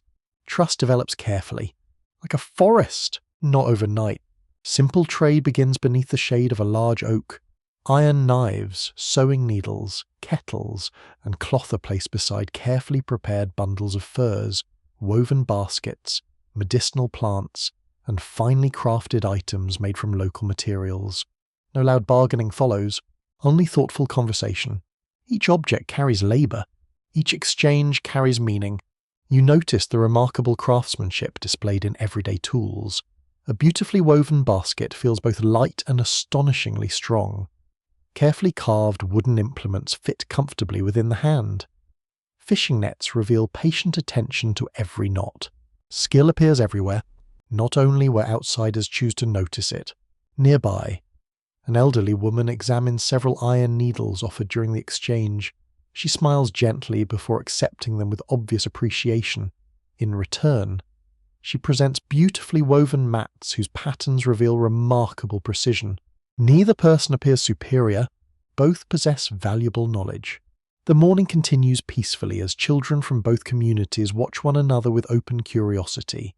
They need no translator to invent games involving smooth stones and running races across the meadow. Laughter requires little explanation. Adults, however, carry greater responsibilities. History has already taught them caution. Relationships along the frontier rarely remain simple. You sit beside the river while an experienced hunter explains how seasonal fish migrations influence travel and settlement. He points toward bends in the river where fish gather during certain months and explains why particular forests provide better hunting after heavy autumn rains. His observations reflect decades, perhaps generations. The landscape becomes a living memory. Knowledge grows deeper with time. You realize that many colonial settlers gradually adopted practical wilderness skills through observation, cooperation, and shared experience with indigenous neighbors. Techniques for navigating forests, identifying edible plants, selecting canoe routes, and surviving harsh winters often spread through these encounters. Although the extent varied greatly from one region to another, that process was never identical everywhere. Human relationships rarely are. By midday, everyone gathers beneath broad shade trees to share a simple meal. Roasted fish, corn, beans, berries, and fresh water provide welcome nourishment after the morning's activities. Conversation remains calm, sometimes thoughtful, sometimes playful. You notice long pauses where no one feels compelled to speak simply to fill silence. The river provides enough sound. Its gentle current whispers steadily nearby, as afternoon sunlight brightens the meadow. Several young men demonstrate remarkable skill using bows crafted from carefully selected wood. Their arrows strike distant targets with astonishing consistency. Precision comes from repetition, not chance. The frontiersman watches respectfully. Later, he demonstrates the careful loading of his long rifle. The different technologies attract equal curiosity. Neither tool appears magical. Both demand discipline. Historical evidence preserved in colonial journals and diplomatic correspondence reveals many examples of peaceful trade and cooperation between indigenous communities and European settlers, especially in regions where mutual economic interests encourage stable relationships. Yet those same records also remind us that peace remained fragile. Competing land claims, changing alliances, imperial rivalries, each carried the potential to disrupt carefully built trust. Historians continue debating the extent to which local cooperation might have endured without the growing pressures created by expanding colonial settlement and European conflicts. Surviving evidence suggests that every region followed its own complex path, making simple conclusions impossible. The uncertainty deserves respect. History seldom moves in straight lines. As the afternoon slowly begins fading, you walk with an older guide toward a nearby hill overlooking both the village and the river valley. From this quiet place, the landscape unfolds beautifully beneath the warm light of late day. Forests stretch endlessly. Fields blend naturally into woodland. The river curves gracefully through the valley. Nothing feels separated. Everything belongs together. The guide quietly points toward distant ridges where seasonal hunting routes continue beyond the horizon. His gesture reminds you how much larger this world remains than any single settlement, colony, or village. Perspective changes everything. Standing here, the frontier no longer feels empty. It feels shared. As evening approaches, the time comes to return. Farewells are offered with quiet sincerity. Small gifts are exchanged without ceremony. A child waves enthusiastically until the forest trail gently hides the village from sight. The walk home feels different, not because the road has changed, because your understanding has. The colonial backwoods are shaped by many hands, many traditions, and many generations whose lives overlap in ways both peaceful and complicated. Cooperation exists beside misunderstanding.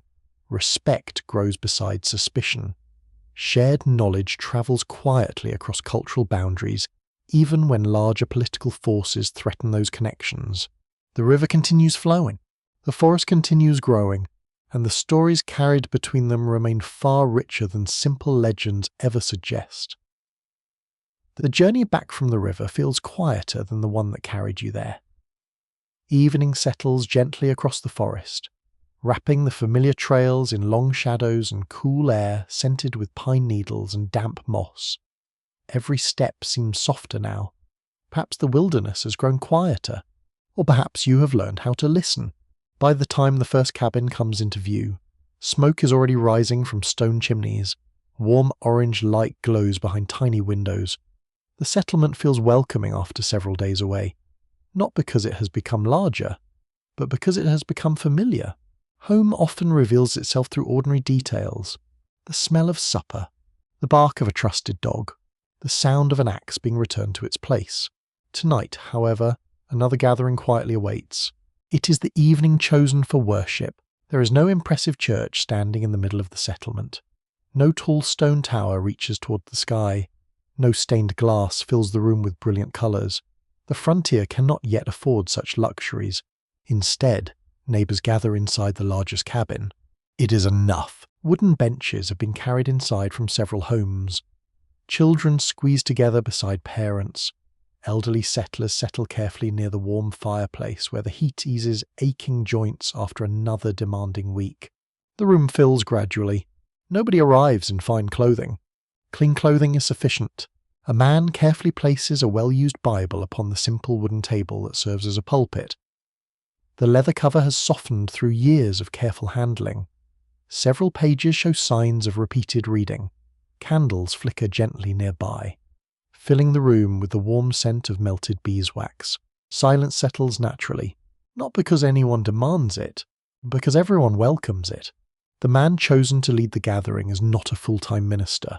Frontier settlements rarely possess enough people or resources to support one permanently. During many weeks, educated settlers, respected elders, or travelling preachers guide worship whenever circumstances allow. Faith adapts, just as the people do. Modern historians examining colonial religious life, including research discussed by scholars at Duke University, have emphasized that many frontier communities depended upon informal religious leadership rather than permanent clergy. Geographic isolation encouraged flexible patterns of worship that reflected local circumstances while maintaining familiar Christian traditions. Looking around the cabin, the conclusion feels completely understandable. Distance changes many things. Faith remains. The reading begins in a calm, steady voice. Every word seems to settle gently into the quiet room. Younger children listen for a while before leaning sleepily against their parents.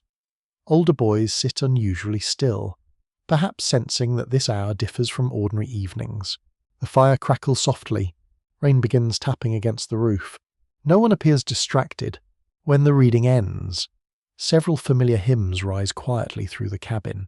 The voices are not polished. They are ordinary voices belonging to farmers, hunters, mothers, craftsmen, and children. Yet together they create something beautiful. Harmony grows from sincerity, not perfection. You notice an elderly woman singing with closed eyes. Her hands remain folded quietly in her lap, across the room. A young father gently rocks his infant while continuing to sing every verse from memory.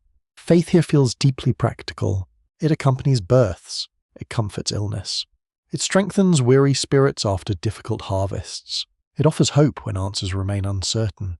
Outside, the forest listens without judgment. After the hymns, neighbours remain seated rather than hurrying home. Conversation begins softly. One family quietly mentions that an elderly relative has fallen ill. Another asks for help repairing storm damage to a barn before winter arrives. Support comes immediately, not next week. Tomorrow morning, no formal committee takes notes. No written promises are required. Shared responsibility grows naturally from shared belief. The gathering gradually becomes something larger than worship alone. It becomes the heart of the settlement. You step outside briefly while others continue speaking inside. Cool evening air greets you immediately. Rain has stopped, leaving the earth rich with the scent of wet leaves and fresh grass. Countless stars slowly emerge between drifting clouds. The clearing appears peaceful, almost timeless, Yet you remember that the wider world continues changing beyond these forests. Empires compete, governments argue, armies prepare. Here, however, one quiet evening is devoted simply to gratitude, reflection, and community. You find that comforting. Nearby, an older frontiersman joins you beneath the clear sky. He says little. After several peaceful moments, he quietly points toward the familiar stars. He explains how travelers often use them when clouds permit. Faith guides the heart. The stars guide the road. Both matter. You smile gently. The comparison feels entirely appropriate. Historical records preserved in personal diaries reveal that religious gatherings frequently served important social purposes alongside spiritual ones. News spread naturally after services. Marriages were discussed. Assistance for struggling families was organized. Travelers shared information. Isolated households renewed friendships that long distances often interrupted. The service strengthens more than belief. It strengthens community. Historians continue debating whether frontier religion became more independent because of isolation, or because local communities deliberately adapted established traditions to meet changing needs. Evidence supports elements of both interpretations. Different colonies, denominations, and settlements developed remarkably varied religious practices while maintaining shared foundations. The diversity itself reflects frontier life. Flexibility often ensures survival. Later in the evening, a travelling preacher unexpectedly arrives on horseback. His clothes carry the dust of many miles. His horse looks nearly as tired as its rider. The settlement welcomes both. Without hesitation, a warm meal appears. Fresh water follows. Someone prepares a place to sleep. Hospitality remains one of the frontier's quiet strengths. Today you receive help. Tomorrow you may offer it. Inside the cabin, the preacher shares stories from settlements many days away. He speaks of newly established congregations, difficult mountain crossings, successful harvests, and families beginning fresh lives beyond familiar frontiers. His words carry distant places into this small room. For a little while, the world feels larger, yet also closer. The candles burn lower as the evening slowly draws toward its end. Families gather their blankets and sleepy children. Farewells are exchanged warmly, but without unnecessary ceremony. Everyone expects to meet again. Perhaps next week, perhaps sooner. Outside, the night has grown wonderfully still. Moist earth softens every footstep as people quietly return to scattered cabins beneath the stars. You pause one last time before entering your own. The settlement rests peacefully around you. Not because hardship has disappeared. It certainly has not. The fields still require tending. Tools still require repair. Winter will eventually return. But tonight, shared faith has quietly reminded every family that burdens become lighter when carried together. The forest remains vast beyond the last cabin. Yet inside these humble homes, hope burns steadily beside every evening fire. And for another peaceful night, that is enough. The stars slowly fade as another morning arrives over the frontier. A thin layer of mist clings to the meadow beyond the cabins, softening fences, tree stumps, and grazing cattle into quiet shapes beneath the pale light. The settlement wakes without fanfare. Doors open, smoke rises, a bucket splashes into the spring. Somewhere, a rooster once again declares victory over the sunrise. Life resumes exactly where yesterday ended. It usually does. You have now spent enough time among these families to notice something rather remarkable. Despite months of shared labour, scattered livestock, valuable tools, and neighbouring farms pressed closely together, serious disagreements remain surprisingly uncommon, not because people always agree, because they must continue living together afterward. The frontier offers very little space for lasting feuds. Every neighbour may someday become your rescuer. This morning, however, a disagreement quietly finds its way into the settlement. Two farmers stand beside a newly built fence where several rails have been moved during the night. One believes the boundary has shifted several feet onto his cleared land. The other insists the fence simply follows the original line marked when both families first arrived. Neither man raises his voice. Not yet, but concern is visible in both faces. land represents more than property. It represents survival. Every acre has required weeks of exhausting labour. Trees have been felled, roots removed, stones carried away, and soil patiently prepared. Even a narrow strip of ground carries the memory of countless hours of work. You follow several settlers walking toward the disputed fence. No official sheriff waits to settle the matter. No courthouse stands nearby with judges ready to examine legal documents. The nearest formal court may lie many difficult days away. Practical solutions become necessary. Modern historians studying colonial legal culture, including research discussed through the University of Virginia, have observed that many isolated frontier communities relied heavily upon local mediation and customary practices to resolve ordinary disputes. Distance from established legal institutions often encouraged neighbours to settle disagreements before they grew into lasting conflicts. Looking around the gathering, that conclusion feels entirely sensible. Everyone understands the cost of division. Several respected elders examine the fence carefully. One quietly recalls helping build the original boundary years earlier. Another points toward an unusually shaped white oak that had served as an important landmark during the first survey of the fields. The tree still stands, patient, uninterested in human arguments. The discussion continues calmly. Each farmer explains his understanding without interruption. Others listen carefully before offering observations of their own. No one rushes. Justice benefits from patience. You notice how often people refer to memory rather than written records. A creek once flowed slightly farther east. A large boulder marked another corner before being moved during field clearing. An old chestnut tree fell after a violent storm several winters ago. The landscape itself remembers, if people remember how to read it. Eventually, everyone walks together toward the ancient white oak. Careful measurements are taken using simple ropes and familiar landmarks. Quiet conversation replaces growing tension. Little by little, the picture becomes clearer. One section of fence had indeed shifted, not intentionally. Heavy winter frost had loosened several posts, causing the rails to lean gradually over many months. Nature, rather than dishonesty, created the confusion. Relief spreads gently across both families. No apology feels dramatic. None is needed. Neighbours simply begin resetting the fence together. The solution arrives through shared effort, not victory. Watching the rails return to their proper place, you realise that preserving relationships matters almost as much as preserving property. Tomorrow, these same families may need one another during harvest, or illness, or winter storms. A damaged friendship costs far more than a misplaced fence. Later that morning, another matter quietly reaches the settlement. A young apprentice has accidentally damaged a borrowed axe while splitting unusually hard hickory logs. The iron head remains unharmed, but the carefully carved handle has cracked near its base. The young man looks deeply embarrassed. He had borrowed the tool only yesterday. Its owner examines the damage without anger. After a brief pause, he smiles gently and hands the apprentice a fresh piece of seasoned hickory. "We will make another." No punishment follows, only instruction. The older man patiently demonstrates how to shape a stronger replacement handle, explaining where the grain should run and why certain cuts weaken the finished tool. A mistake becomes a lesson, not a lifelong burden. The apprentice works carefully throughout the afternoon. His first attempts appear rough. The handle feels slightly uneven beneath his hands.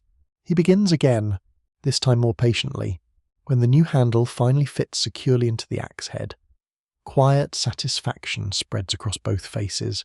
Skill often grows from error, provided someone teaches with kindness. By midday, several riders arrive carrying news from another settlement many miles away. A dispute over grazing rights there has grown far more serious because neither side sought compromise early enough. Harsh words eventually became broken friendships.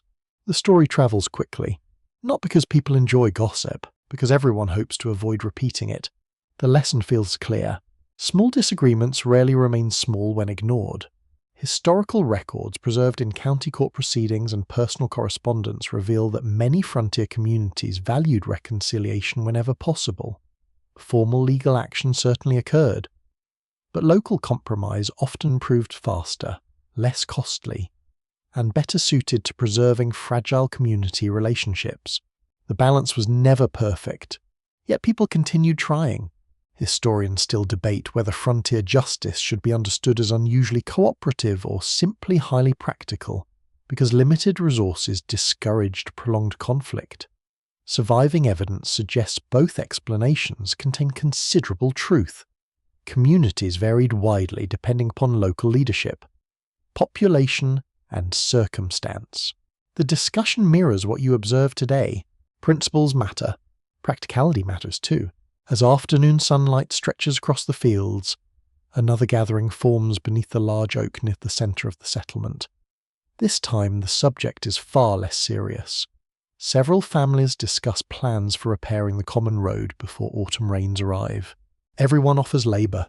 Some provide timber, others bring wagons. One elderly man, no longer strong enough for heavy lifting, volunteers to prepare meals for the workers instead. Every contribution holds value. Strength takes many forms. You begin appreciating that justice on the frontier extends beyond settling disagreements. It also includes deciding together how shared responsibilities should be carried fairly. The community governs itself quietly, one conversation at a time. Evening finally settles across the valley. Long shadows stretch across freshly harvested fields, while the familiar smell of wood smoke drifts gently between cabins. The repaired fence now stands straight beneath the fading light. It appears entirely ordinary. Perhaps that is its greatest achievement. Good justice often leaves little evidence behind, only continued peace. You step back toward your cabin while children chase one another along the path, completely unaware that the adults have quietly protected the harmony surrounding their small world. Tomorrow, new challenges will surely arrive. They always do, yet tonight, fairness has been strengthened not by distant authority, but by neighbours choosing patience over pride, and in a place where survival depends upon trust. That choice may be among the most important of all. The repaired fence has already become an ordinary part of the landscape. By sunrise, no one pauses to admire it. Children climb over it on their way to gather eggs. Cattle graze peacefully beside it. Life moves forward without ceremony. Perhaps that is the greatest success any community can hope for. Peace becomes so familiar that it almost disappears from notice. The morning air carries the cool freshness of late spring. Dew glitters across the meadow like scattered glass before slowly fading beneath the strengthening sun. The forest beyond the settlement appears calm, its towering trees standing motionless beneath a pale blue sky. Yet beneath that calm change is quietly approaching. Not from the forest, from far beyond it. The first sign arrives with a lone rider appearing along the muddy road shortly after breakfast. His horse wears the unmistakable look of a long journey. Dust coats both rider and saddle despite yesterday's rain. The animal lowers its head gratefully when offered cool water beside the well. Travel leaves its mark, on horses as well as people. The rider brings letters addressed to several families. He also carries news gathered from larger settlements farther east. Small groups quickly form beneath the shade of nearby trees as neighbours listen carefully. No one interrupts. Every word matters. The conversation begins with ordinary subjects. Crop prices, weather farther south, reports of damaged roads after recent storms. Then the rider's voice grows more serious. British forces and French forces continue strengthening positions deep within the interior. More soldiers have been seen moving toward contested regions. Merchants speak of growing uncertainty. The words hang quietly in the morning air. The settlement itself feels unchanged. Yet something invisible has shifted. You notice thoughtful expressions replacing relaxed smiles. Several older settlers exchange brief glances without speaking. Younger men listen with particular attention, perhaps realizing that distant political decisions have an uncomfortable habit of becoming local realities. The frontier has always stood between competing worlds. Now those worlds seem to be moving closer. Modern historians, including scholars whose work has been discussed through the University of Oxford, have emphasized that by the early 1750s, imperial competition between Britain and France increasingly affected frontier communities long before open warfare reached many settlements. Traders, surveyors, military officers, and colonial officials all contributed to growing tensions across contested territories. The settlement cannot ignore those developments, even if it wishes to.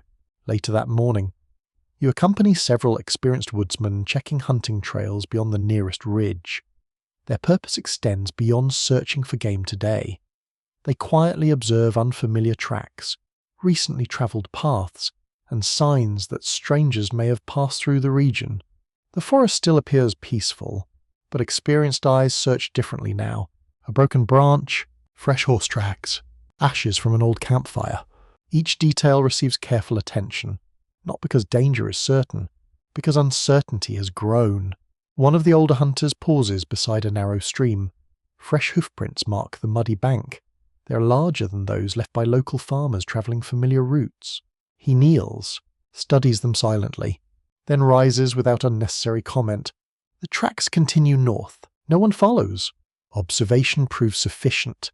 For now, as you continue walking, the familiar sounds of birds and flowing water return.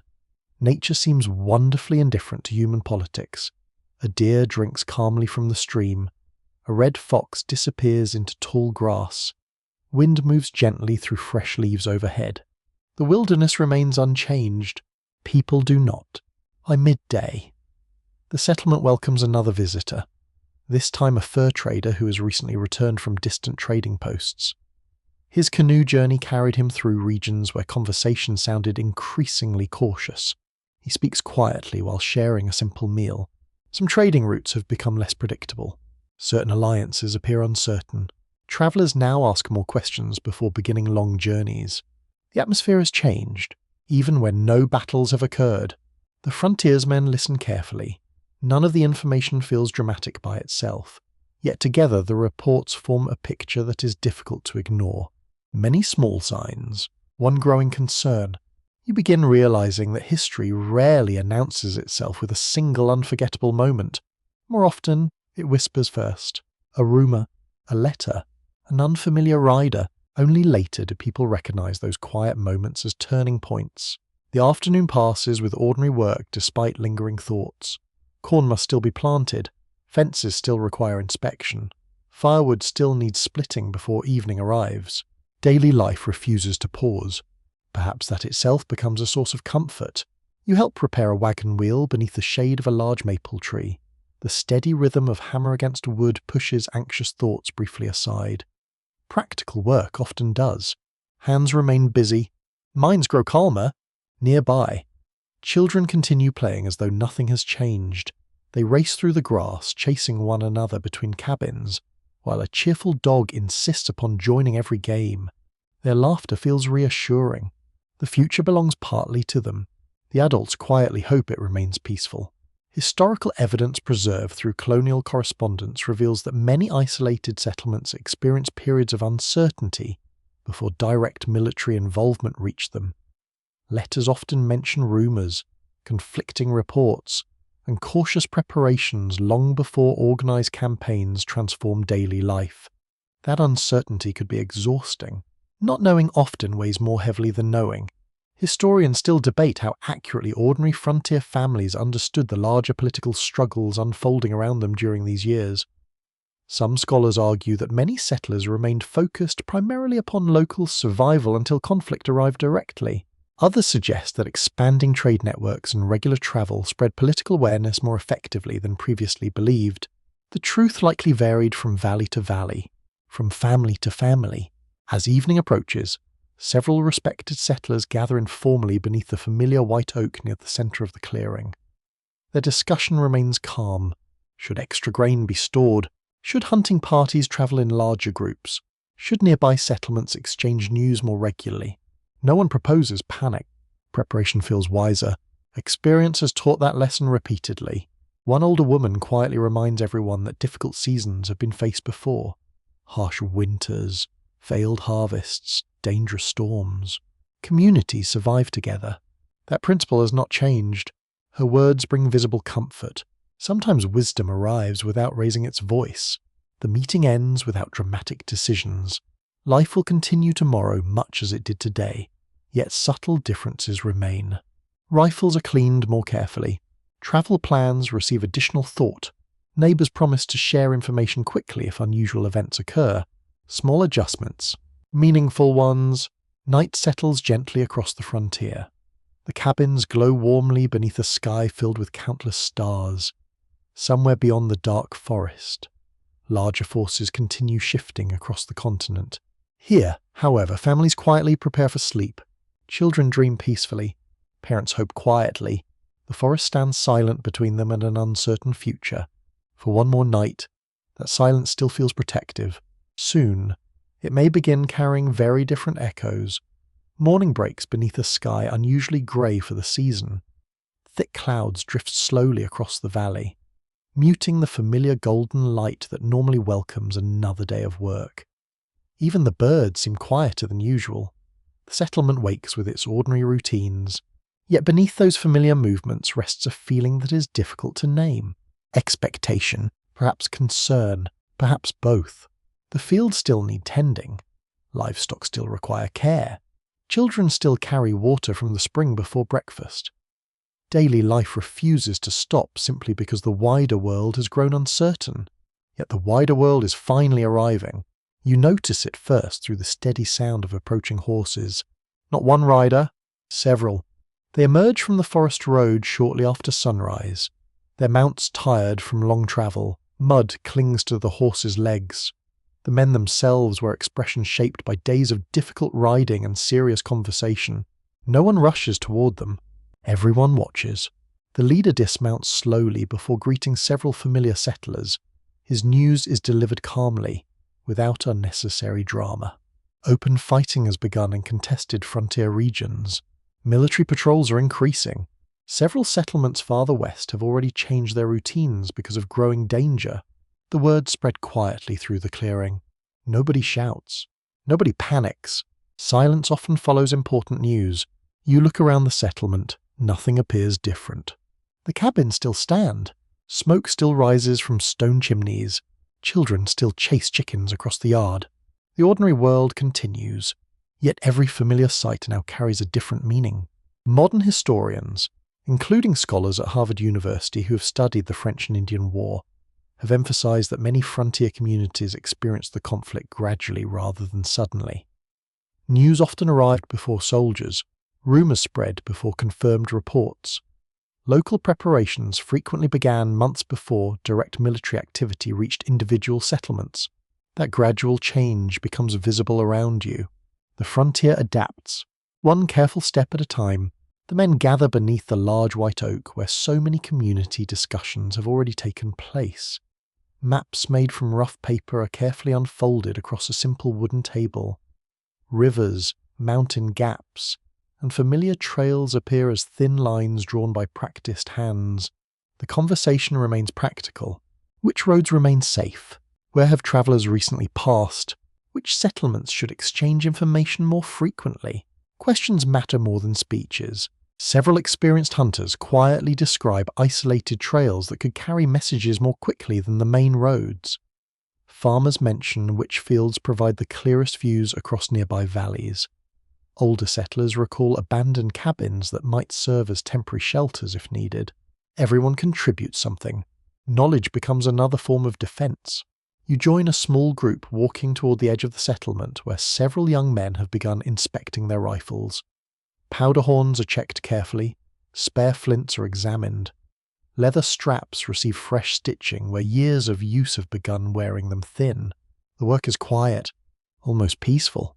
Preparation rarely looks dramatic. One older frontiersman watches the younger men patiently. He reminds them that a well-maintained rifle matters only if guided by calm judgment. Fear clouds decisions. Discipline sharpens them. The advice receives respectful silence. Nearby, women begin discussing supplies with equal seriousness. Extra flour is carefully stored inside dry barrels. Salted meat is inspected to ensure it remains suitable for long keeping. Herbs gathered during the spring are organized inside cloth bundles. No one speaks of fear. They speak of readiness. Children notice the adults behaving differently, even if they do not fully understand why. A curious boy asks his father whether important visitors are coming. His father smiles gently. In a way, the answer feels both honest and kind. By midday, another traveller arrives carrying fresh letters from settlements farther south. Some describe increased military movement. Others mention families relocating closer to established forts or larger communities where protection may be stronger. Not everyone leaves. Many remain. The decision itself reflects remarkable courage. A family cannot easily abandon fields cleared through years of exhausting labour. Cabins built by neighbours, orchards planted for future generations. Home grows deep roots. Leaving carries its own cost. You walk through the fields where young corn sways gently beneath the afternoon breeze. The crops appear wonderfully ordinary, yet every row now represents something worth protecting. The land has changed these people. Now they hope to preserve it. Historical evidence preserved through military correspondence and colonial records shows that many frontier families faced difficult choices as the French and Indian War expanded. Some temporarily withdrew toward more secure settlements.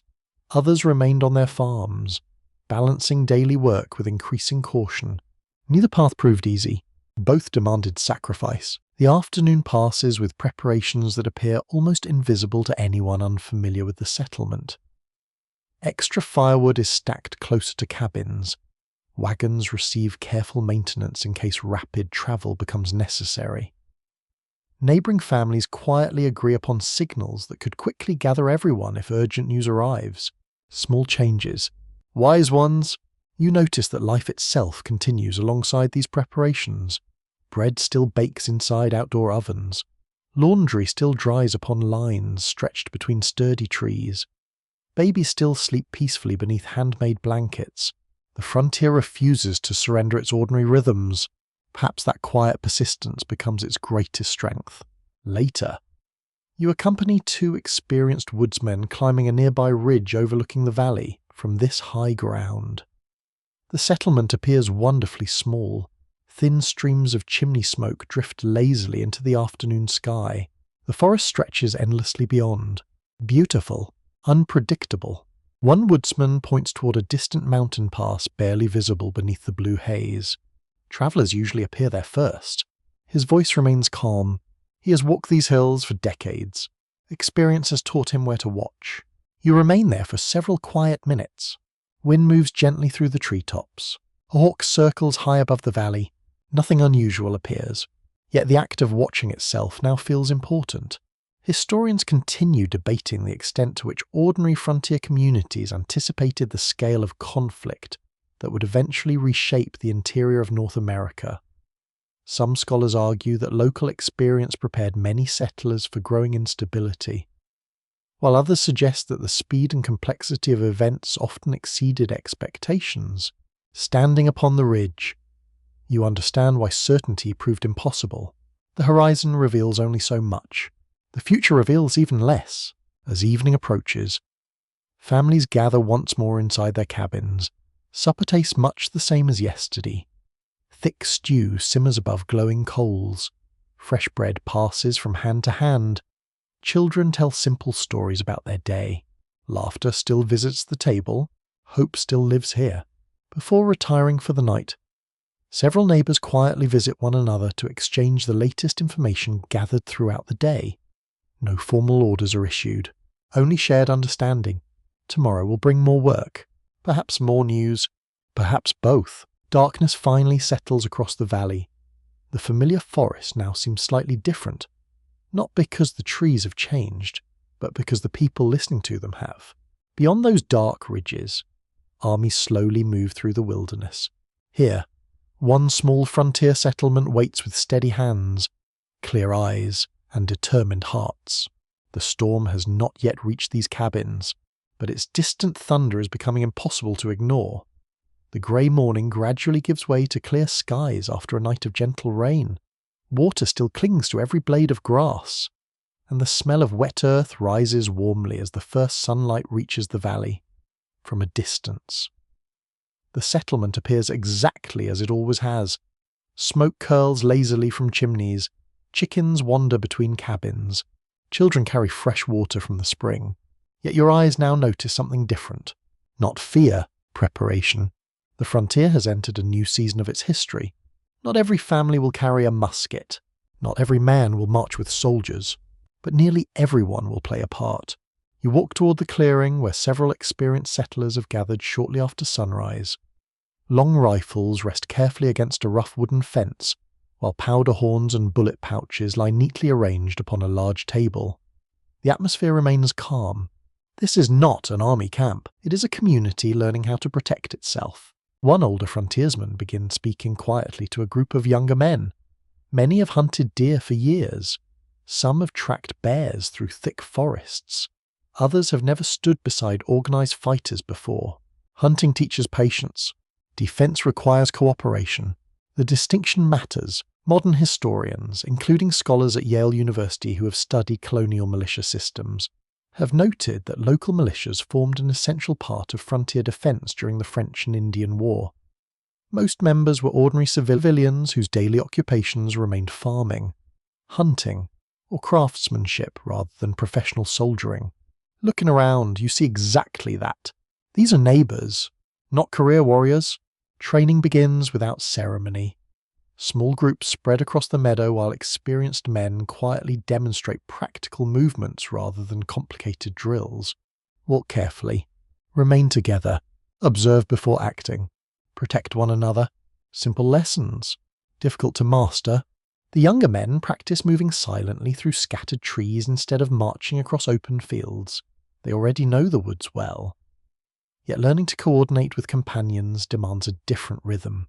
One person notices tracks, another watches the ridge, a third listens for distant sounds. Everyone shares responsibility. You accompany a patrol climbing toward the familiar hill overlooking the settlement. Morning mist still lingers between the valleys, softening distant ridges into pale blue silhouettes. From this height, every trail entering the community becomes clearly visible. The position feels important, not because it dominates the landscape, because it allows time to prepare, time to warn, time to gather families if necessary. The frontiersmen study the surrounding forests with practiced eyes. One quietly points toward broken branches where a herd of deer recently crossed. Another notices fresh wagon tracks left by yesterday's travellers. Experience separates ordinary details from meaningful ones. The forest speaks constantly. Someone simply has to understand its language. By midday, you return to the settlement where another group works upon strengthening a nearby blockhouse. The structure is modest, built from thick logs standing upright with narrow openings carefully positioned along the walls. It is not a grand fortress. It does not pretend to be. Its purpose is simple: provide shelter, protect families, buy precious time. Several women help carry water and food while older boys stack additional firewood beneath covered shelters. Elderly settlers sharpen tools, repair wagons, and prepare extra blankets. No task appears too small. Every contribution matters. The settlement has quietly become a single working body. One neighbour repairs hinges, another mends harnesses, another gathers medicinal herbs. Each person strengthens the whole. Historical research discussed through the University of North Carolina has emphasized that frontier defensive preparations often extended far beyond military activity alone. Civilian organization, supply storage, communication, and mutual assistance proved equally important to the survival of isolated settlements. Watching the work unfold, that conclusion feels completely convincing. Defense begins long before danger arrives. The afternoon brings the arrival of a colonial officer, accompanied by several regular soldiers. Their uniforms immediately stand apart from the homespun clothing worn by the settlers. Their equipment appears standardized, polished, and carefully maintained. The contrast is striking, yet the meeting remains respectful. The officer asks thoughtful questions about local trails, river crossings, and mountain passes. The frontiersmen answer with remarkable confidence. No map contains every detail. The land itself teaches best. One experienced hunter explains how heavy spring rains transform certain creeks into impassable barriers. Another describes narrow ridges where travelers can move safely while avoiding marshy ground below. The officer listens carefully. Professional soldiers possess military experience. The settlers possess intimate knowledge of this particular wilderness. Together, those strengths become valuable. You notice that respect grows naturally when people recognize one another's expertise. No one claims to know everything. That humility strengthens cooperation. Later, a messenger rides into the clearing carrying fresh reports from neighboring communities. a small militia company has begun patrolling several important roads farther east. Another settlement has completed repairs to its blockhouse before the coming autumn. The news spreads quietly. Steady progress brings quiet confidence, not false certainty. Children continue playing beneath the large white oak while adults discuss practical matters nearby. Their laughter reminds everyone what these preparations are truly meant to protect. Ordinary life, simple happiness, future harvests. The settlement refuses to become defined solely by conflict. It continues living. As evening approaches, you accompany a small patrol making one final circuit around the nearby fields. Golden sunlight washes gently across ripening crops while distant hills glow beneath the fading sky. The world appears wonderfully peaceful. A flock of wild turkeys crosses the edge of the forest. A fox slips silently through tall grass. The breeze carries the pleasant smell of drying hay.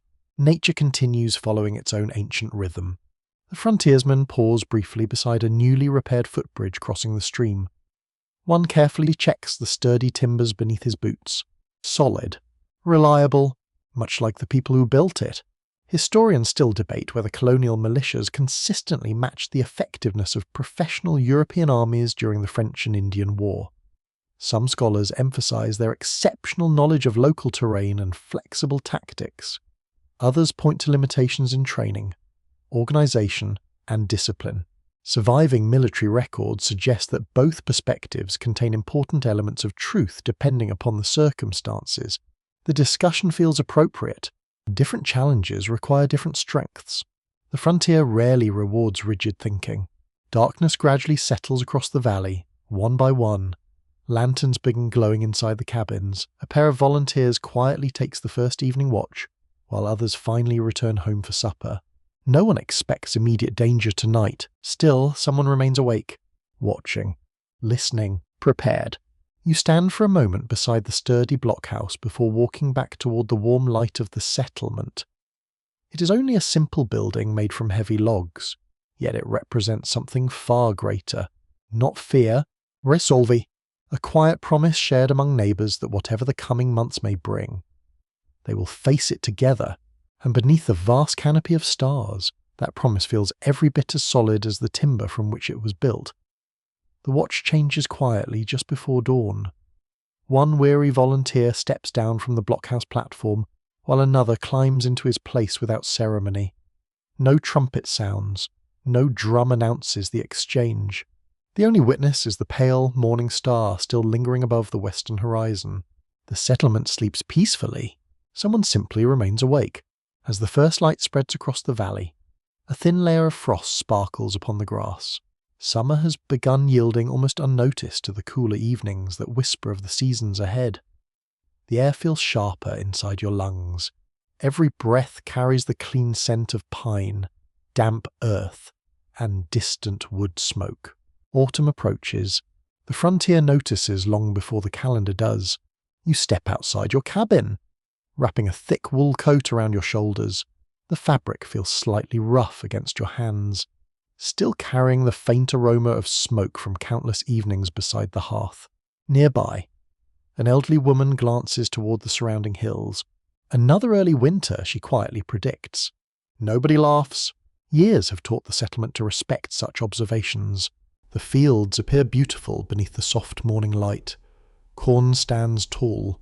Beans climb steadily around their supporting stalks.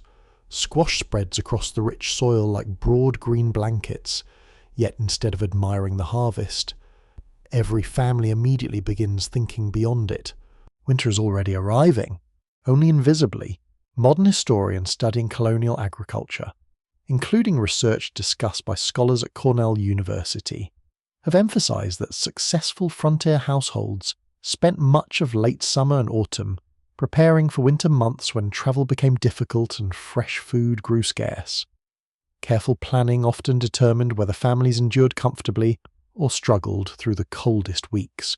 Standing among these fields, you understand why every warm day remaining has become precious. Work begins before breakfast. Entire families spread across the settlement gathering vegetables, cutting herbs, collecting apples, and carrying baskets toward waiting cabins. The pace remains steady rather than frantic. Preparation rewards consistency, not panic. You help harvest long rows of beans while cool morning dew soaks your boots. Each pod lands gently inside woven baskets that gradually become heavier with every passing hour. Nearby, children carefully gather windfallen apples, proudly selecting the best fruit for storage. Even the smallest hands remain busy. Every harvest matters. The settlement has learned difficult lessons from previous winters. One poor season can echo through many months. One successful harvest can provide comfort long after snow buries the fields beneath white silence. The memory of earlier hardships quietly shapes every decision. Nothing is wasted. Nothing is delayed unnecessarily. By mid-morning, smoke begins rising from outdoor fires where women prepare large kettles for preserving food. Apples simmer slowly into thick sauce. Vegetables are carefully dried above gentle heat. Herbs hang beneath covered porches where cool air circulates freely around fragrant bundles. The entire settlement smells wonderful. Sweet apples, fresh sage, warm wood smoke, drying corn. The scents mingle together until the air itself seems to promise safety against the coming cold. Inside one cabin, strips of venison hang above the fireplace where slow smoke continues preserving meat gathered during successful hunts. The rich aroma fills the room while careful hands inspect every piece. Spoilage cannot be ignored. Attention protects tomorrow. Nearby, another family packs grain into sturdy barrels lined carefully against moisture. Heavy wooden lids are secured tightly before being stored upon raised platforms that discourage hungry rodents. Simple precautions, important ones. You pause beside an elderly frontiersman repairing snowshoes long before the first snowfall appears. Thin strips of leather are woven carefully through sturdy wooden frames, polished smooth by years of use. It feels surprisingly early. He smiles gently. The snow never asks whether we are ready. The wisdom needs no further explanation. Outside, several young men begin splitting enormous stacks of firewood. Fresh oak releases a pleasant scent with every swing of the axe. The rhythmic cracking echoes through the crisp afternoon air. One pile becomes two, then three. Wood disappears quickly during winter. Experience remembers. Your own arms grow tired after helping stack freshly split logs beneath covered shelters. Tiny splinters cling stubbornly to your sleeves. Sweat gathers beneath your coat despite the cool breeze moving through the clearing. Preparation often feels strangely contradictory, working hard to prepare for rest. Historical records preserved through household inventories and family diaries reveal that firewood represented one of the most carefully managed resources on the colonial frontier. Families frequently calculated winter needs months in advance, because frozen ground and deep snow greatly complicated gathering additional supplies. The calculation feels entirely sensible. Warmth cannot be postponed, as afternoon sunlight softens into gentle gold. Women gather inside another cabin where warm candlelight illuminates spinning wheels and weaving frames. Wool gathered earlier in the year gradually becomes thick cloth destined for blankets, socks, mittens, and winter clothing. The room hums quietly, not with machines, with steady hands. One young girl learns to spin thread under her grandmother's patient guidance. Her first attempts produce uneven strands that break repeatedly. She blushes, then begins again. Skill arrives slowly, like nearly everything worthwhile here. Across the settlement, men inspect cabin roofs before autumn storms arrive. Loose shingles receive careful replacement. Tiny gaps between logs are filled with fresh clay and moss to reduce cold drafts once winter winds begin searching for every weakness. The cabins themselves prepare, almost like living things. You notice neighbors helping one another without being asked. One family has finished stacking its firewood, so they immediately cross the clearing to assist an older widow whose supply remains incomplete. No discussion follows, only action. Kindness rarely announces itself. It simply gets to work. Historians continue debating whether frontier communities became increasingly cooperative because harsh environmental conditions demanded it, or whether settlers intentionally carried long-established traditions of mutual aid into the backwoods. Surviving evidence suggests that both influences shape daily life, with practical necessity strengthening customs already valued within many colonial societies. The distinction hardly matters while watching neighbours work side by side. Results speak clearly. Evening gradually settles across the valley. The air cools noticeably as the sun disappears behind distant ridges. A flock of geese flies overhead in a broad formation, their familiar calls fading slowly toward the south. The seasons continue turning, whether people are ready or not. Inside the cabins, fresh loaves of bread cool upon wooden tables, while thick vegetable soup simmers gently above glowing fires. Wet gloves dry beside the hearth. Newly woven blankets are folded neatly onto waiting beds. The settlement feels wonderfully prepared. Not perfectly. No frontier family ever truly believes every possible danger has been defeated. But they have done everything honest hands could accomplish. Outside, the first truly cold breeze of the season stirs the treetops above the dark forest. Leaves rustle softly, carrying a quiet reminder that winter is already walking toward the valley one invisible step at a time. When it finally arrives, these families will meet it not with comfort earned easily, but with patience, discipline, shared labour, and careful preparation gathered throughout every warmer day that came before. And tonight, beneath a sky bright with autumn stars, those preparations offer something almost as valuable as food or firewood. They offer peace of mind. The morning arrives beneath a sky of brilliant blue, washed clean by the cool winds that swept through the valley overnight. Golden leaves drift lazily from towering maples, spinning quietly before settling across the paths between the cabins. Every step produces a gentle rustle beneath your boots. Autumn has fully arrived. The settlement wears it beautifully. Thin columns of smoke rise into the still air as breakfast fires are lit one by one.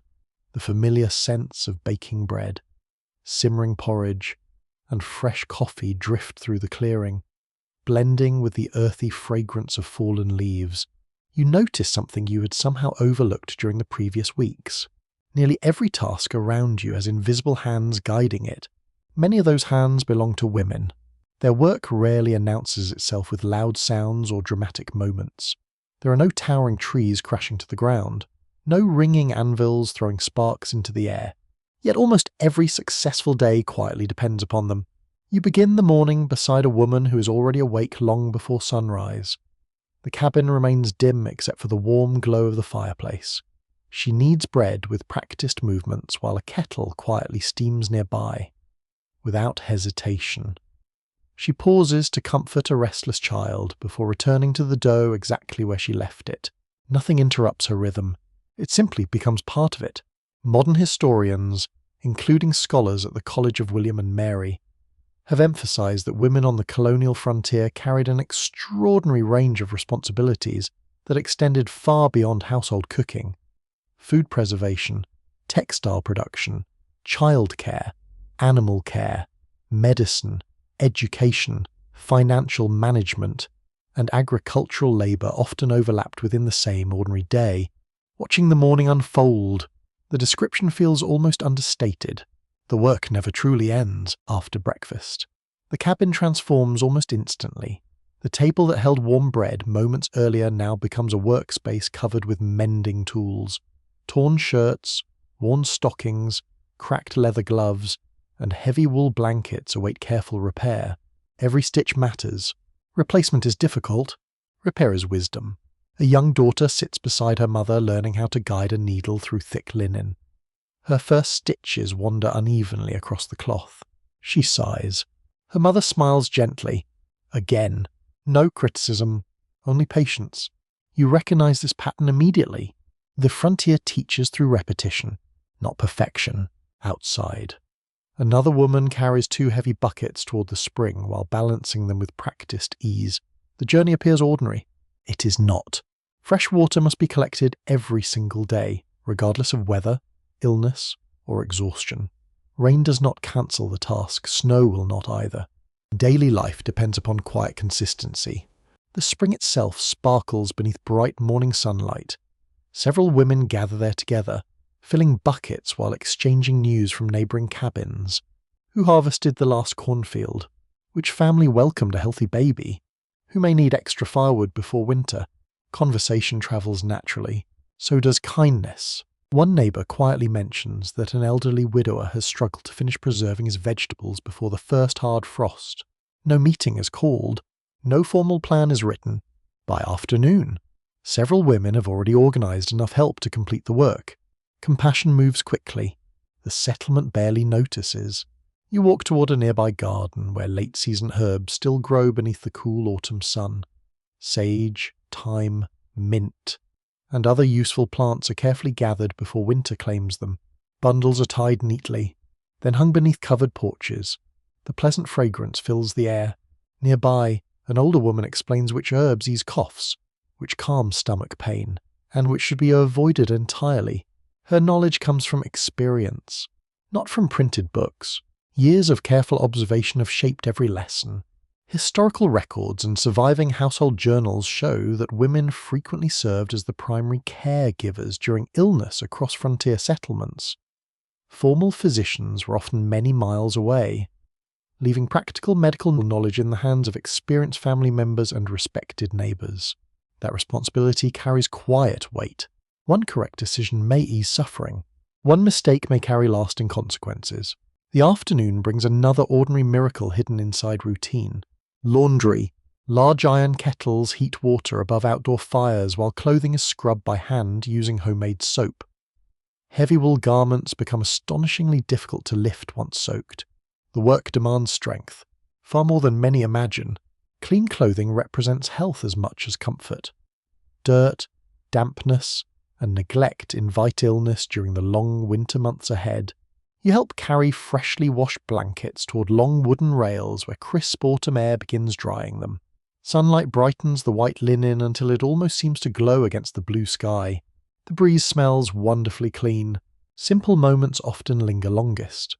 Across the clearing, several women gather around spinning wheels. Their feet move steadily while soft wool gradually twists into strong thread. The quiet humming of the wheels blends gently with distant birdsong. The rhythm becomes almost hypnotic, slow, steady, peaceful. Children sit nearby listening as one grandmother quietly tells stories about the family's first difficult years on the frontier. She describes endless forests, newly raised cabins, and neighbours who shared food after poor harvests. The stories entertain. They also teach. Memory itself becomes another inheritance. You notice how carefully these older women preserve not only food and clothing but knowledge itself. Recipes remain unwritten. Seasonal wisdom lives inside memory. Practical skills pass naturally from one pair of hands to another. Nothing important is hurried. Everything important is shared. Later in the afternoon, a frightened child runs into the clearing after falling while gathering firewood.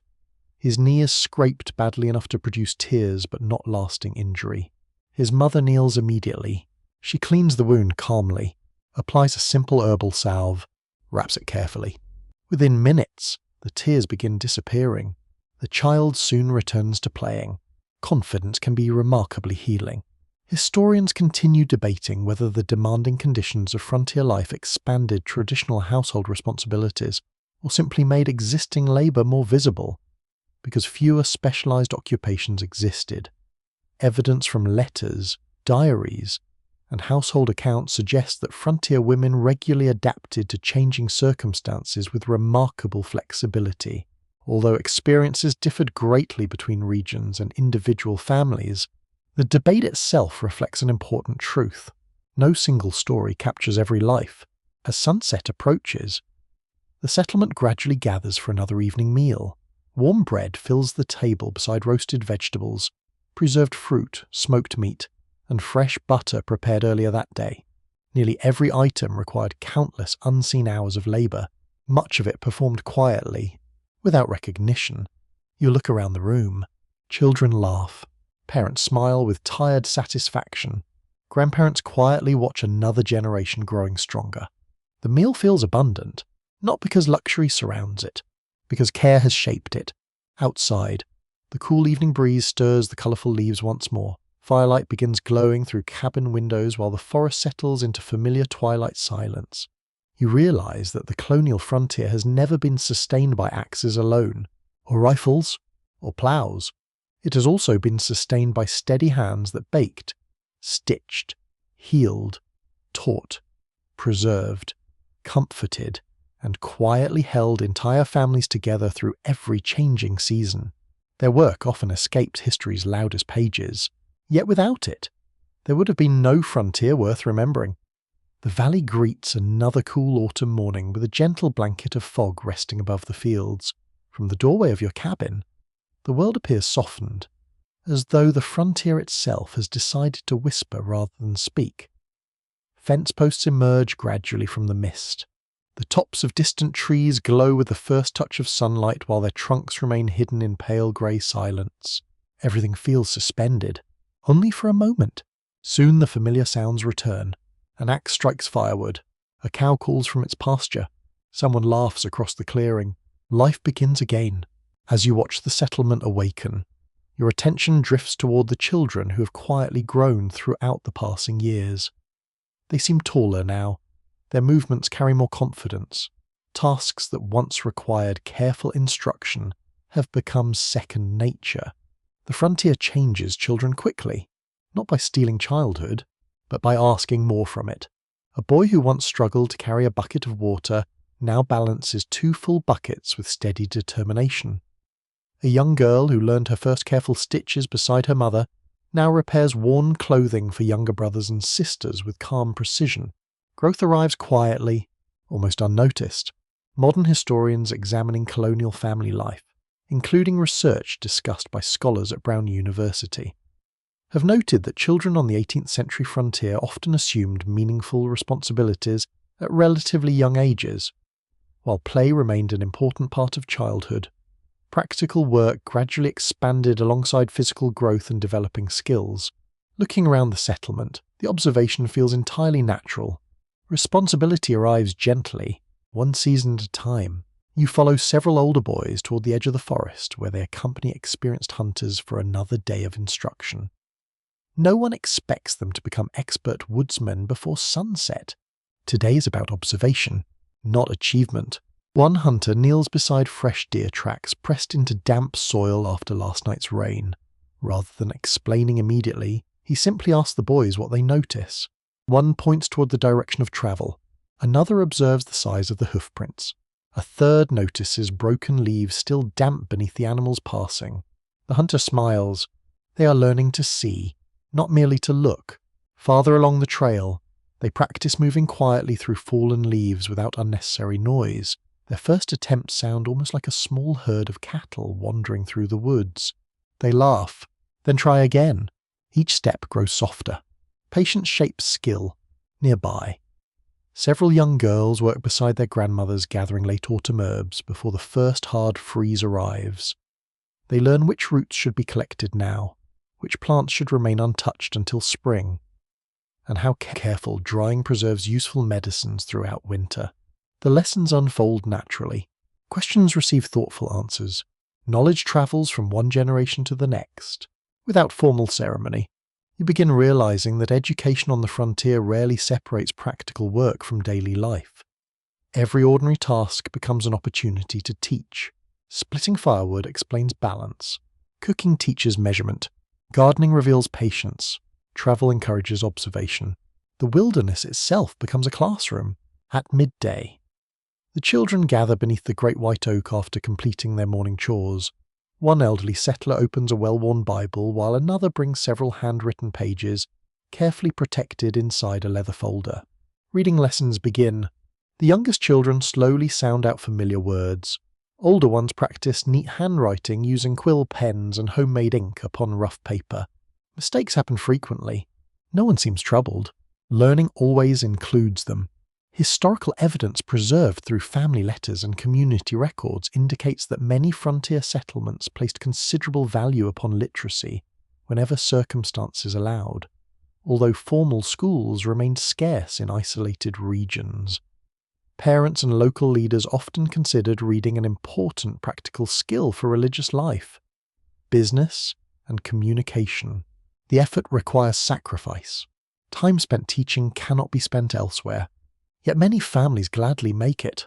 During a short break, the children scatter across the clearing. Their games remain wonderfully simple. Smooth stones become imaginary livestock. Fallen branches transform into tiny cabins. A shallow stream suddenly becomes an enormous river requiring heroic crossings. Imagination fills every gap, luxuries unnecessary. Watching them play, you realize that despite demanding responsibilities, joy has never disappeared from frontier childhood. It simply grows beside work, not apart from it. Later in the afternoon, you accompany an older teenager helping his father repair a wagon axle damaged during recent travel. The young man's movements reveal increasing confidence. He measures carefully, selects the proper timber, and shapes each piece with growing precision. His father offers only occasional advice. More often, he simply watches. One day this work will belong entirely to the son. The transition has already begun.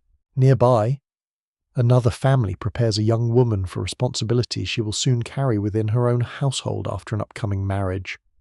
Older relatives quietly share recipes, preservation techniques, weaving skills, and countless practical lessons impossible to capture inside books. Experience cannot always be written. Sometimes it must be lived. The afternoon sunlight grows warmer before slowly beginning its descent toward the western hills. Long shadows stretch across the fields, where children now help gather the final baskets of late-season vegetables before frost arrives. No one complains. They understand why the work matters. That understanding itself marks another step toward adulthood. You pause beside a young boy carefully sharpening a wooden stake intended for tomorrow's fence repairs. Only months ago he watched older men perform the same task from a respectful distance. Now he performs it himself. Not perfectly, but well enough. Confidence grows through usefulness. Historians continue debating whether colonial frontier childhood should be viewed primarily through the lens of hardship or resilience. Some scholars emphasize the demanding labor expected of young people, while others point towards strong family bonds, practical education, and close community relationships that helped shape capable adults. Surviving diaries and correspondence suggest that both perspectives reveal important truths. The frontier asks much. It also gives much. As evening settles gently across the valley, families gather once more around warm fireplaces. Today's lessons gradually become tomorrow's habits.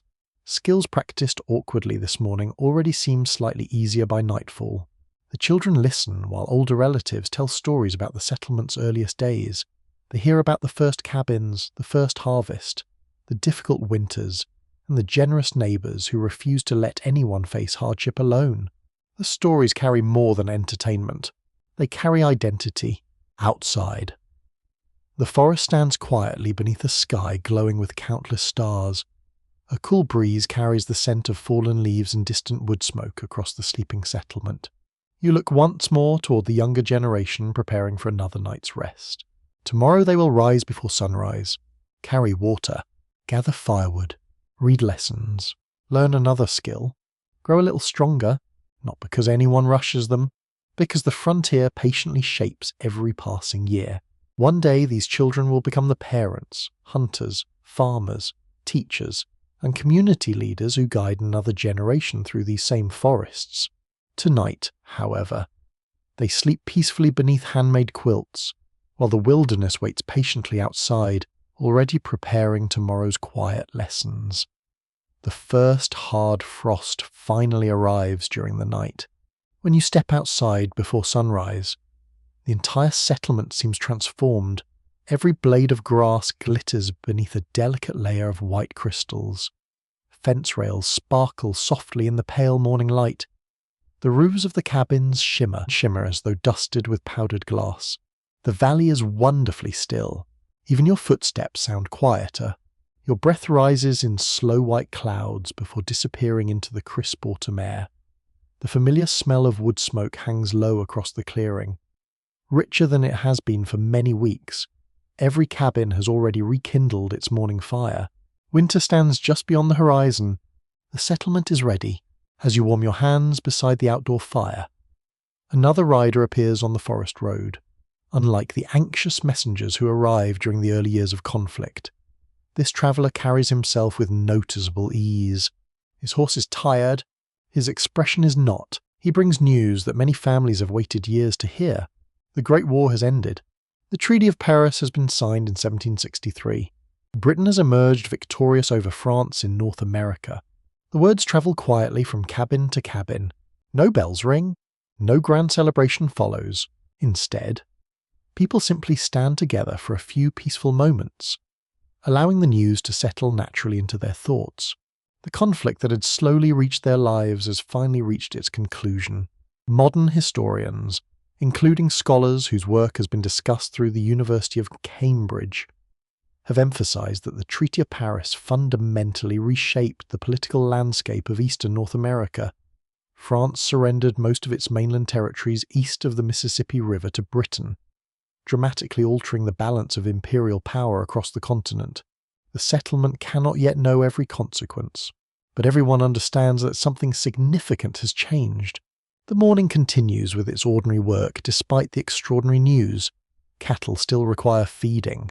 Firewood must still be carried. Bread still rises inside warm kitchens.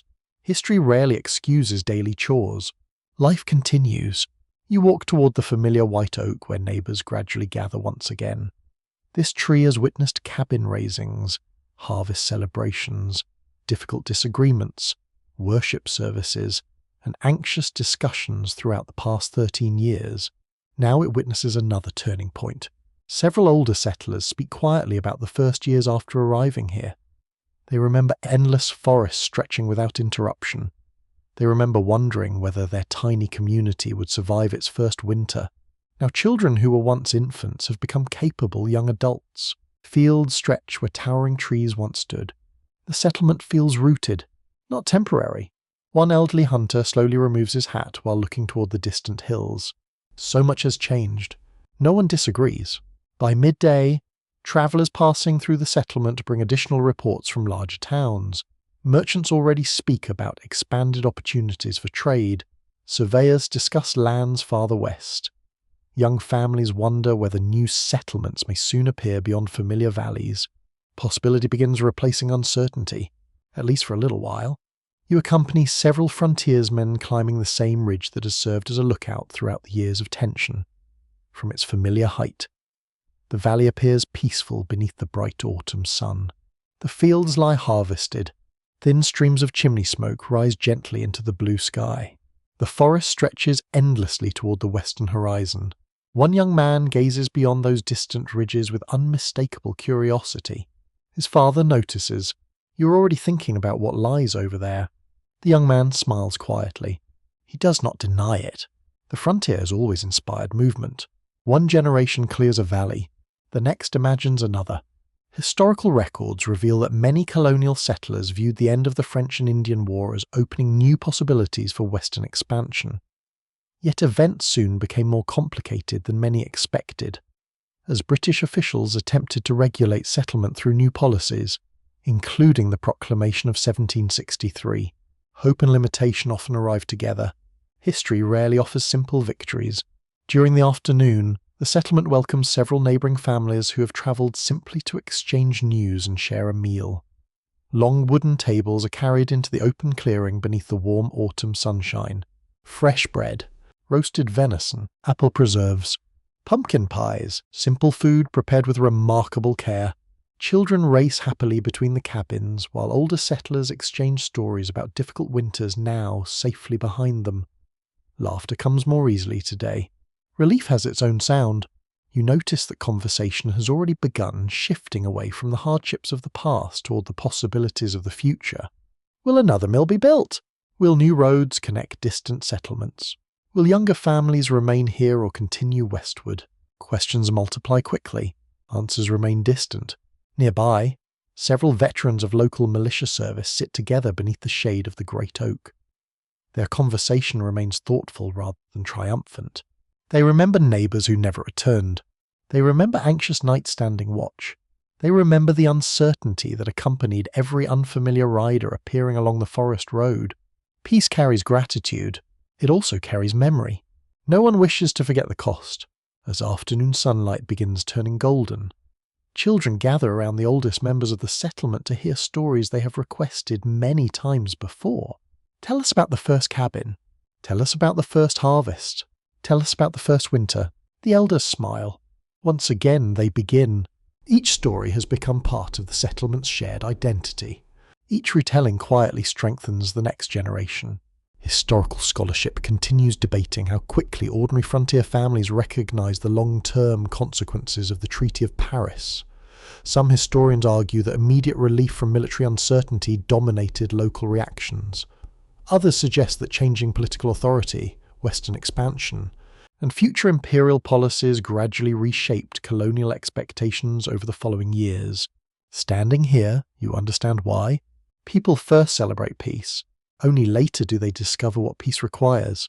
As evening approaches, the gathering slowly comes to an end. Families carry leftover food home beneath baskets covered with clean linen cloth. Children, exhausted by a day of excitement, lean sleepily against their parents. The settlement gradually returns to its familiar rhythm. The extraordinary gently becomes ordinary once again. You walk alone for a short distance beyond the last cabin where the forest begins. The trees remain exactly as they were, tall, ancient, patient. The wilderness has witnessed empires rise and fall without changing its quiet rhythm. Yet the people standing beside it have changed profoundly. The frightened newcomers who first entered these woods in 1750 have become experienced backwoods families whose lives have been shaped by hardship, cooperation, faith, courage, and perseverance. The war has ended, but another chapter is already waiting beyond the western hills, and somewhere deep inside the quiet forest. The future is patiently preparing its next invitation. The valley welcomes one final dawn with remarkable calm. A gentle layer of mist drifts above the creek before dissolving beneath the first rays of sunlight. Frost still clings to the shaded grass, while golden leaves continue their slow descent from the towering trees that have watched over this settlement since its beginning. The forest looks much the same as it did when you first arrived.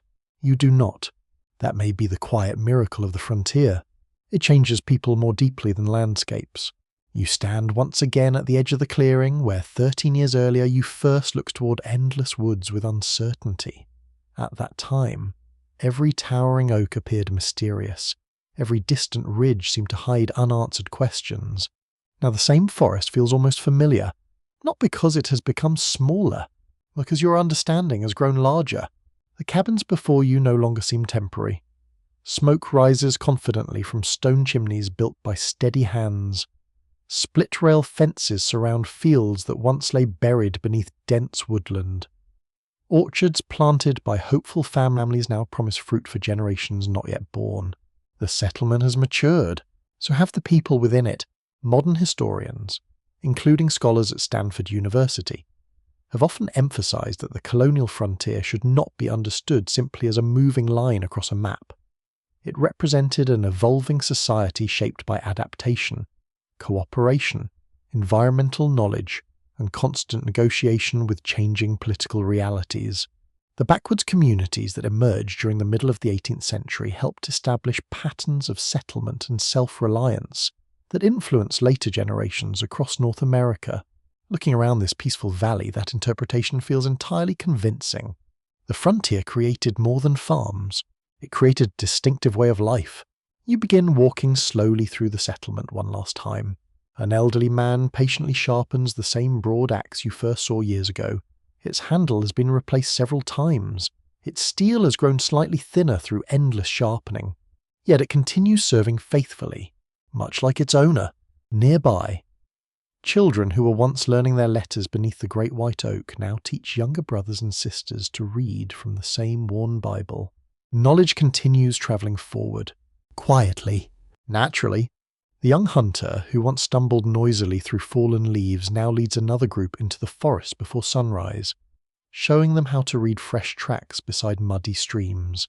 The student has become the teacher. The cycle continues. A young woman carefully hangs newly woven blankets inside a cabin that did not exist when you first arrived. Her own children laugh nearby while helping gather kindling before the evening meal. Ordinary life expands, one family at a time. You realize that very few people here ever considered themselves remarkable. They were simply trying to live, to raise children, to harvest crops, to survive winters, to care for neighbors. History often remembers dramatic battles, famous speeches, and powerful leaders, Yet entire civilizations quietly depend upon people whose names rarely appear inside official records. The Colonial Backwoodsmen belonged among them. So did their families. You pause beside the familiar white oak that has quietly witnessed every important moment of the settlement story. Cabins raised beneath its branches, disagreements peacefully settled, children playing, prayers offered, news of distant wars, news of lasting peace. The tree remembers without speaking. Its broad branches continue spreading across the clearing just as they always have. You place one hand gently upon its weathered bark. Time seems to slow. The rough surface beneath your fingertips reminds you that history often survives through places as much as through documents. The tree has watched generations come and go. It asks for nothing, only patience. Historical records preserved through family correspondence, local archives, and archaeological research continue revealing new details about everyday frontier life. Scholars still refine their understanding of how communities adapted to changing environments, balanced cooperation with independence, and created stable settlements across difficult landscapes. Every new discovery adds texture rather than overturning the broader picture of remarkable resilience. The work of history never truly ends. It simply grows richer. You notice several wagons preparing for another journey westward. Young families load carefully packed supplies beneath sturdy canvas coverings. Oxen stand patiently while final ropes are tightened. The road calls once more. Some settlers will remain here. Others will continue beyond familiar horizons. The frontier itself has never been a destination. It has always been a journey. One generation pushes forward, another follows. The pattern repeats. You quietly understand that these backwoodsmen have laid foundations for future mountain men, explorers, trappers, farmers, wagon pioneers, and countless ordinary families who will eventually carry settlement farther across the continent. Their influence extends beyond their own lifetimes. Without realizing it, historians continue debating which qualities most clearly define the colonial frontiersman. Some emphasize independence and self-reliance. Others highlight cooperation, family networks, and shared community obligations. The surviving evidence suggests that both perspectives belong together rather than competing with one another. No family survived entirely alone. No community survived without capable individuals. The frontier demanded both. As afternoon gently fades into evening, warm golden light spreads across the valley for what feels like one final farewell. Long shadows stretch across harvested fields. Horses graze quietly beyond weathered fences. Thin columns of chimney smoke rise peacefully into the cooling air. The forest glows softly beneath the setting sun. Beautiful, patient, enduring. You walk toward the edge of the trees where your journey first began, looking back. The settlement appears wonderfully alive. Children laugh beside the cabins. Dogs wander lazily through the grass. Families prepare another evening meal while familiar voices drift gently across the clearing. Nothing extraordinary seems to be happening. Perhaps that is exactly the point. History is often built from ordinary evenings repeated thousands of times. The greatest legacy of these colonial backwoodsmen is not found only in the land they cleared or the cabins they raised. It lives in the habits they practiced, their quiet courage, their willingness to help neighbors, their respect for honest labor, their patience with changing seasons, their determination to teach the next generation, their ability to face uncertainty without surrendering hope. Those qualities travel farther than wagons ever could. The first stars gradually appear above the darkening forest. One by one, cabin windows begin glowing warmly against the cool autumn night. The settlement settles peacefully into sleep, just as it has done through countless evenings before. Your own journey through these years now reaches its gentle conclusion. The frontier remains behind you. Its lessons do not.